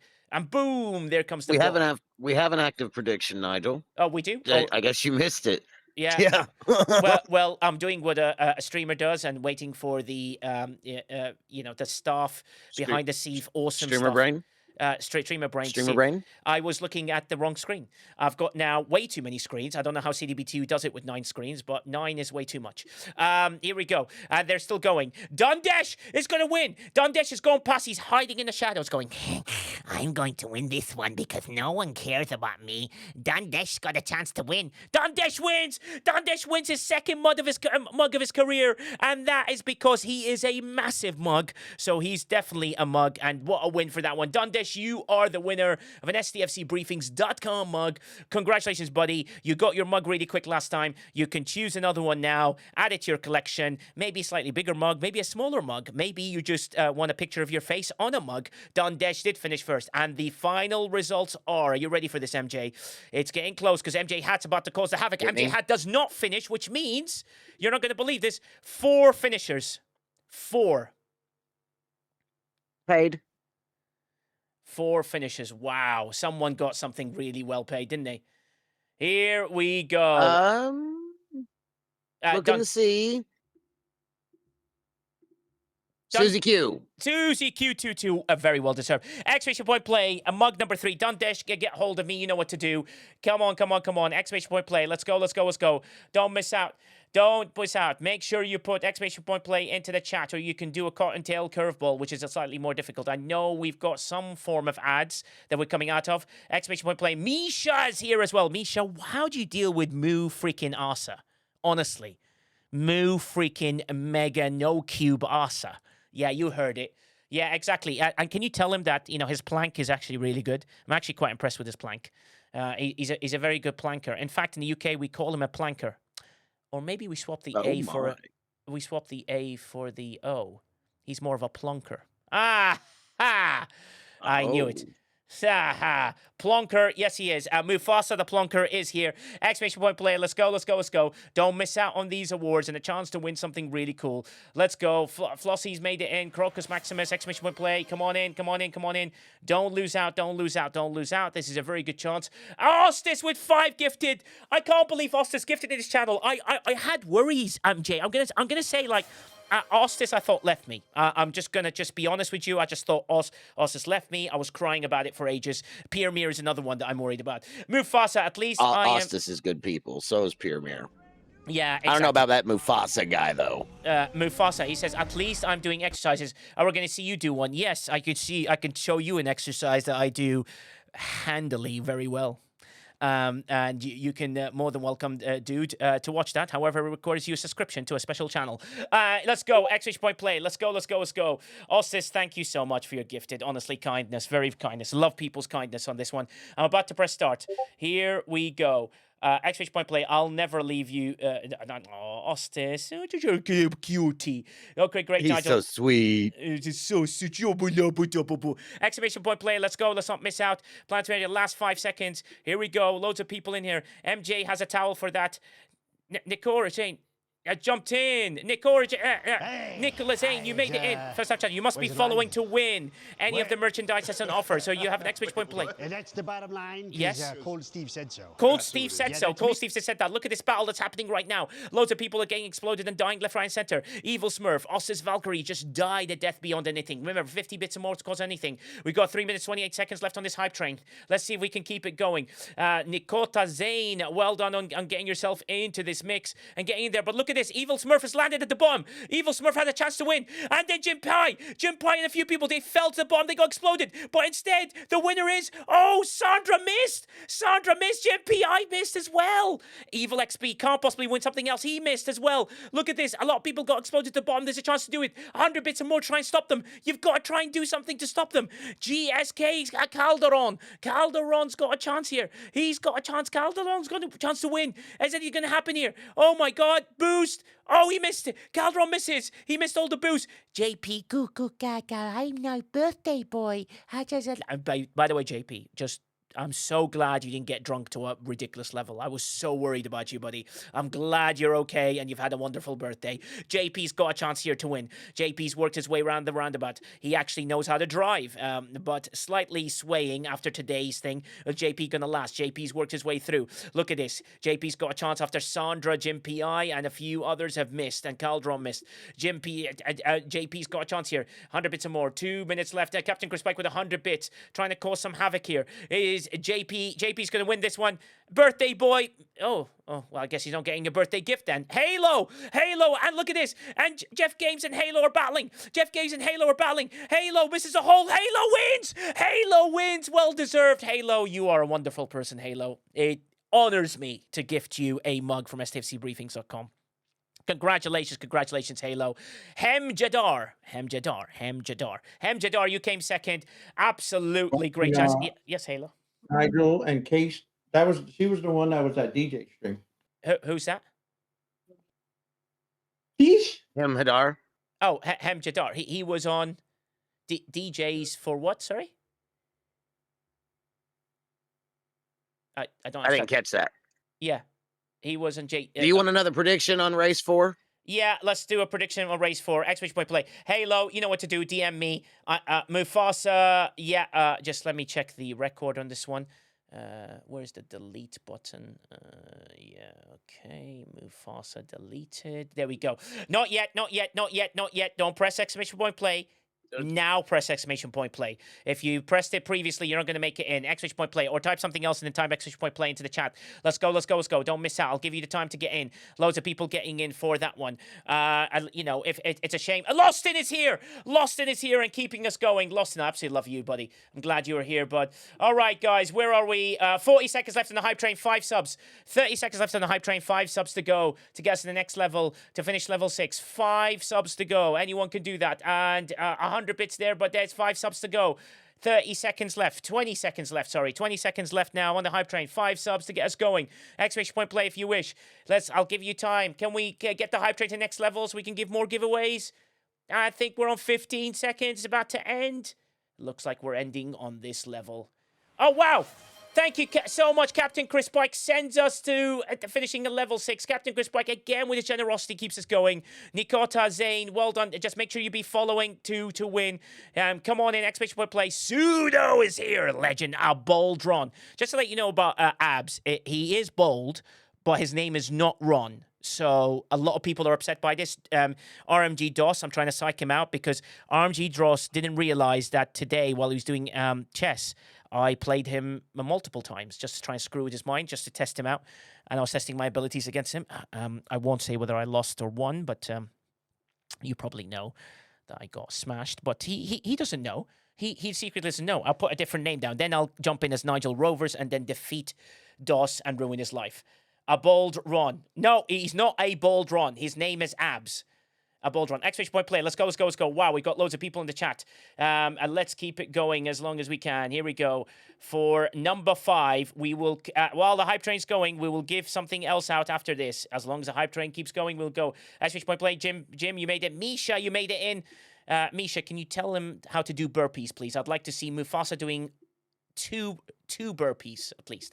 Here we go. The race begins and the race continues. Here we go. There is a battle between good and evil. Oh, 100 bits or more being thrown into JP's bits are now working. He dingled peace in a simulation. I think you need to talk to Mr. JP because you just dingled someone else for once. Captain Chris Pike with 100 bits and he sends himself into a frenzy and a boost. Shauna's in there. Just Kevin threw 100 bits. There are people being all squished around this corner. Look at this madness. MJ Hat just died. Some freelancer just threw a boost as well with 100 bits to give him say E11E just died. Gunnar Leak just died. A bold run stopped with that CDB to you. They're all trying to win this. This is great battle that's happening here. Kevin's, you're trying to wake yourself through, but that massive, huge erected pole, dirty mind, MJ, erected pole stopped him from doing so. That's called a boom. That's absolutely amazing. We're keeping going in every way possible. 9 subs to get us to the next level. Here we go. RMG DOS. Let's watch him trying to chess his way through this. No, rook to E4. Nope, it's still not good. He uses the E4 tactic rather than the F4 tactic. I like to go there. And he gets boosted. 8 subs to keep us going. Calderon is trying to use a placebo effect boost. Sandra's in the lead. Sandra's gone way ahead. Sandra deserves to win something. If Sandra wins, I'll be happy. If Mufasa wins, I will just the stream will end randomly and there'll be technical difficulties regarding that victory, of course, unless he says the words Mega Cube sucks. Sandra, there she is. She's working her way through. Doesn't make me fork you. All right, okay, you can fork yourself. Sandra, no, the other way. Sandra, you're going the wrong way. Oh, but I see what you're doing. John Drell and you are just trading blows. You're trying to make it. Dr. Gaming, oh, he just got exploded. Loads of people got exploded. Sandra just survived and Lord Scarron's in the lead. Lord Scarron, Freddy boy's got a chance here. Oh, good old Fred. Lord Scarron's got a chance here. Lord Scarron's moved his way through. Avoid the hole. Marvelous. Lord Scarron, all you have to do is make through this last bit. Let's have a look now. Are you going to make it through? There's no boost. You've got a bit of pace. You need pace. Crisito's right behind him. Crisito's got a chance to win. Crisito's going to win this. Or John Drell. Crisito misses. John Drell misses. Oh my God. Martok wins again. Evil XP, second place. You two are ridiculous. Like, that is ridiculous. Martok, you are the winner for an STFCbriefings.com mug. And let me know. The next one, because the hype train's still going, 1 minute left on the hype train with 8 subs to go. If we keep this going, we will do more. So here we go as the race finishes. How many finishers? We are on 7 so far. 7 finishers. 7 finishers. That's MJ Hat. 7 finishers. That's fantastic. The next one. Let's get the t-shirt in. Let's go as fast as we can. And exclamation point play. Let's go. This one's for a t-shirt. If the hype train keeps going, we'll give away another t-shirt. So here we go. We've only got 35 seconds left on the hype train. 8 subs. 8 subs to get to the next level. 35 seconds left on the hype train. And people are jumping in. Let's go. Don't miss out. Exclamation point play. Chance for a t-shirt. You can pick any t-shirt you want. Wow, that's an explosive thing, way of coming in. Let's go. 20 seconds left on the hype train. 8 subs or 3.9k bits, which is absolutely nuts. Let's go. Exclamation point play. And I think the hype train's going to end there. No! Someone out of nowhere. It's Chris Pike again. Chris Pike, I love you, man. You're so kind. You're making this wonderful. You're so lovely. Yeah, it keeps us going. Thank you, Chris Pike, for gifting all these people. Even Cottontail's got a subscription. And Pumpkinhead has got a subscription. Rage Starved. Loads of great people. Jeff Games deserves it. Omega J. Mad Hatter. Loads of great people in there. You've caught a lot of wonderful people. Chris Pike is a hero. Thank you very much, Chris Pike. You keep us going. Here we go for a t-shirt. I'm about to to press start. I don't think we're in ads. Here we go. Starting. Here we go. 8, 7, 6. Let's go. Chris Pike, you are a hero. Here we go. Remember, 50 bits or more, 2 people get damaged. 100 bits or more, 10 people get damaged. So here we go. The race begins. Free Swag is in the lead. And then Goovy takes over. Lady Command, Goovy, and a few people. X-Danger. Everyone's battling in there. Crow Dog, you just died. Estozio, you just died. Panaman, you just died. Sandra, you just died. Oh, Sandra, you died again. Evil Karnak, Rizbreaker. And then Devil's Doc with 100 bits to cause havoc. No gravity to Halo. I'll be back just died. Mad Hatter just died. X-Force with 200 bits. Mufasa died.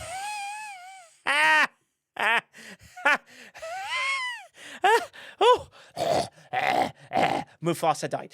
Mufasa just died a death. What a shame, Mufasa. Oh no, I really want you to win. I hope Misha wins now. JP, you just died. Flossie, you just died. Nay Never just died. Law just died. Comfy Answer just died. Benzoid's like, ooh.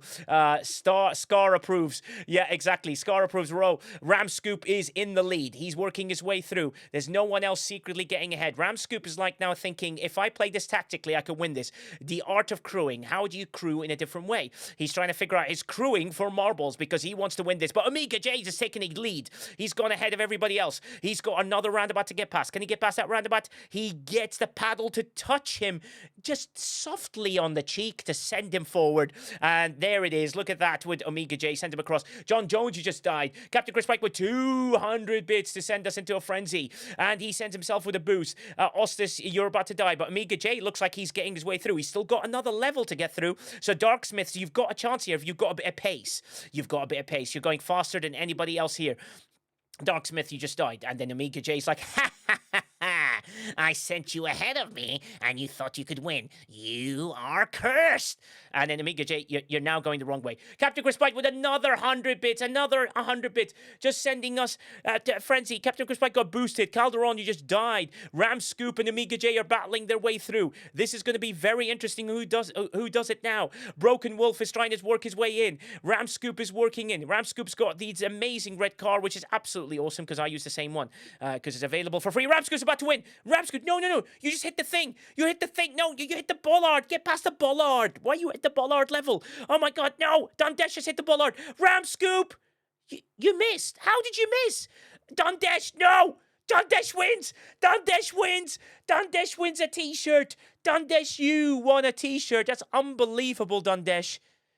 That's the quite a record-breaking mode. Holy crap, Dondesh again. Dondesh, which means now you can choose a t-shirt and a mug, and I will do you a nice little combination of things. Or you can swap both of them for a jacket. So you choose, Dondesh.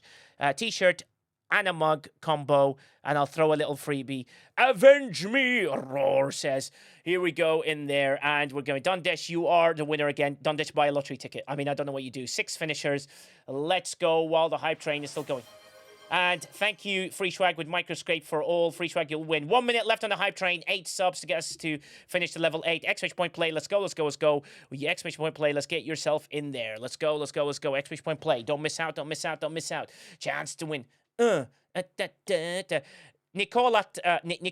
Zane, you've got a fantastic intro. I love that music that comes in with. Oh, wow.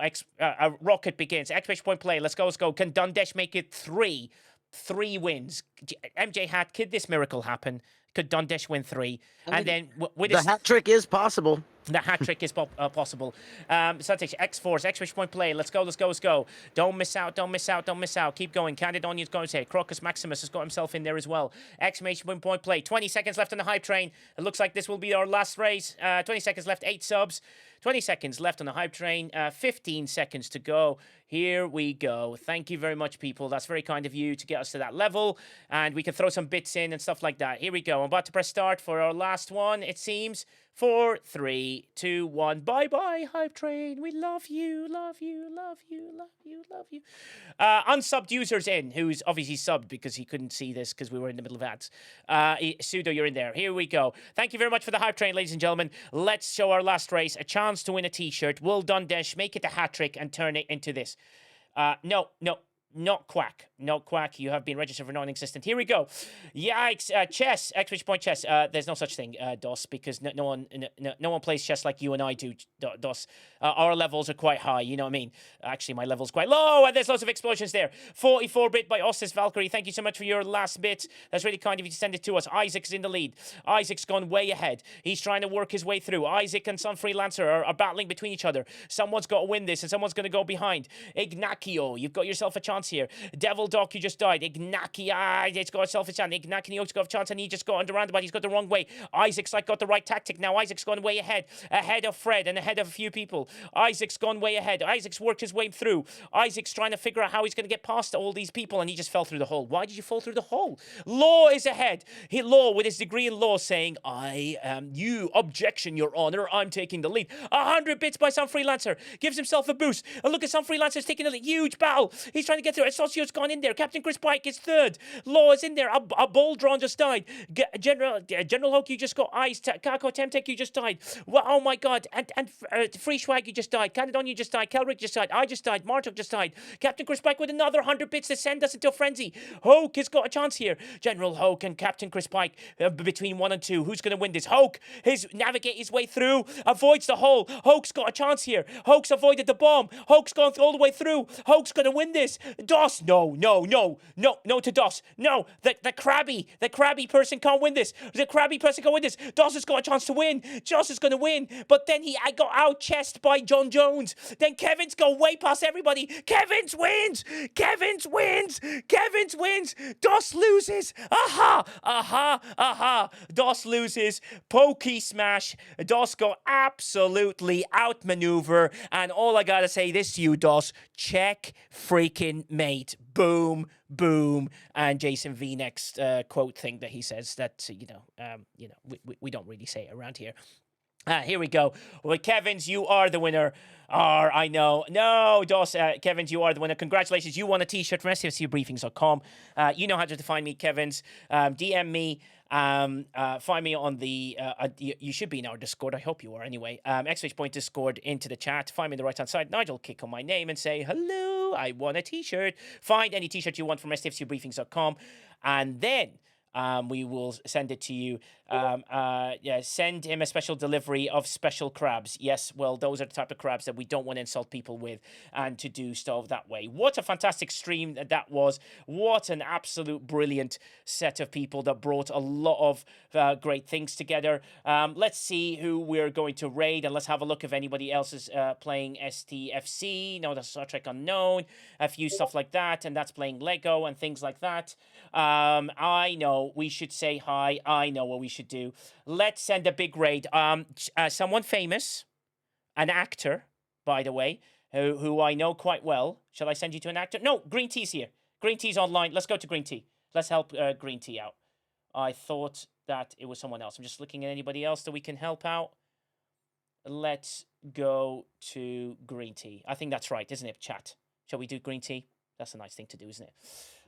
Unless anybody Sounds good to me. Yeah, anybody else, any advice and stuff like that? Oh, sorry, just reading it. I'm robbing that. Yeah, thanks, Nigel. Green tea or cottontail. That's all I see. Do I see cottontail? Let's go Green Tea. He's got limited people. Yeah, let's help him out. All right, people, thank you very much.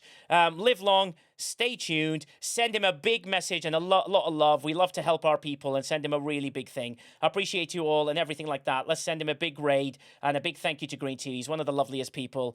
I'd love him to do that. And until next time, goodbye.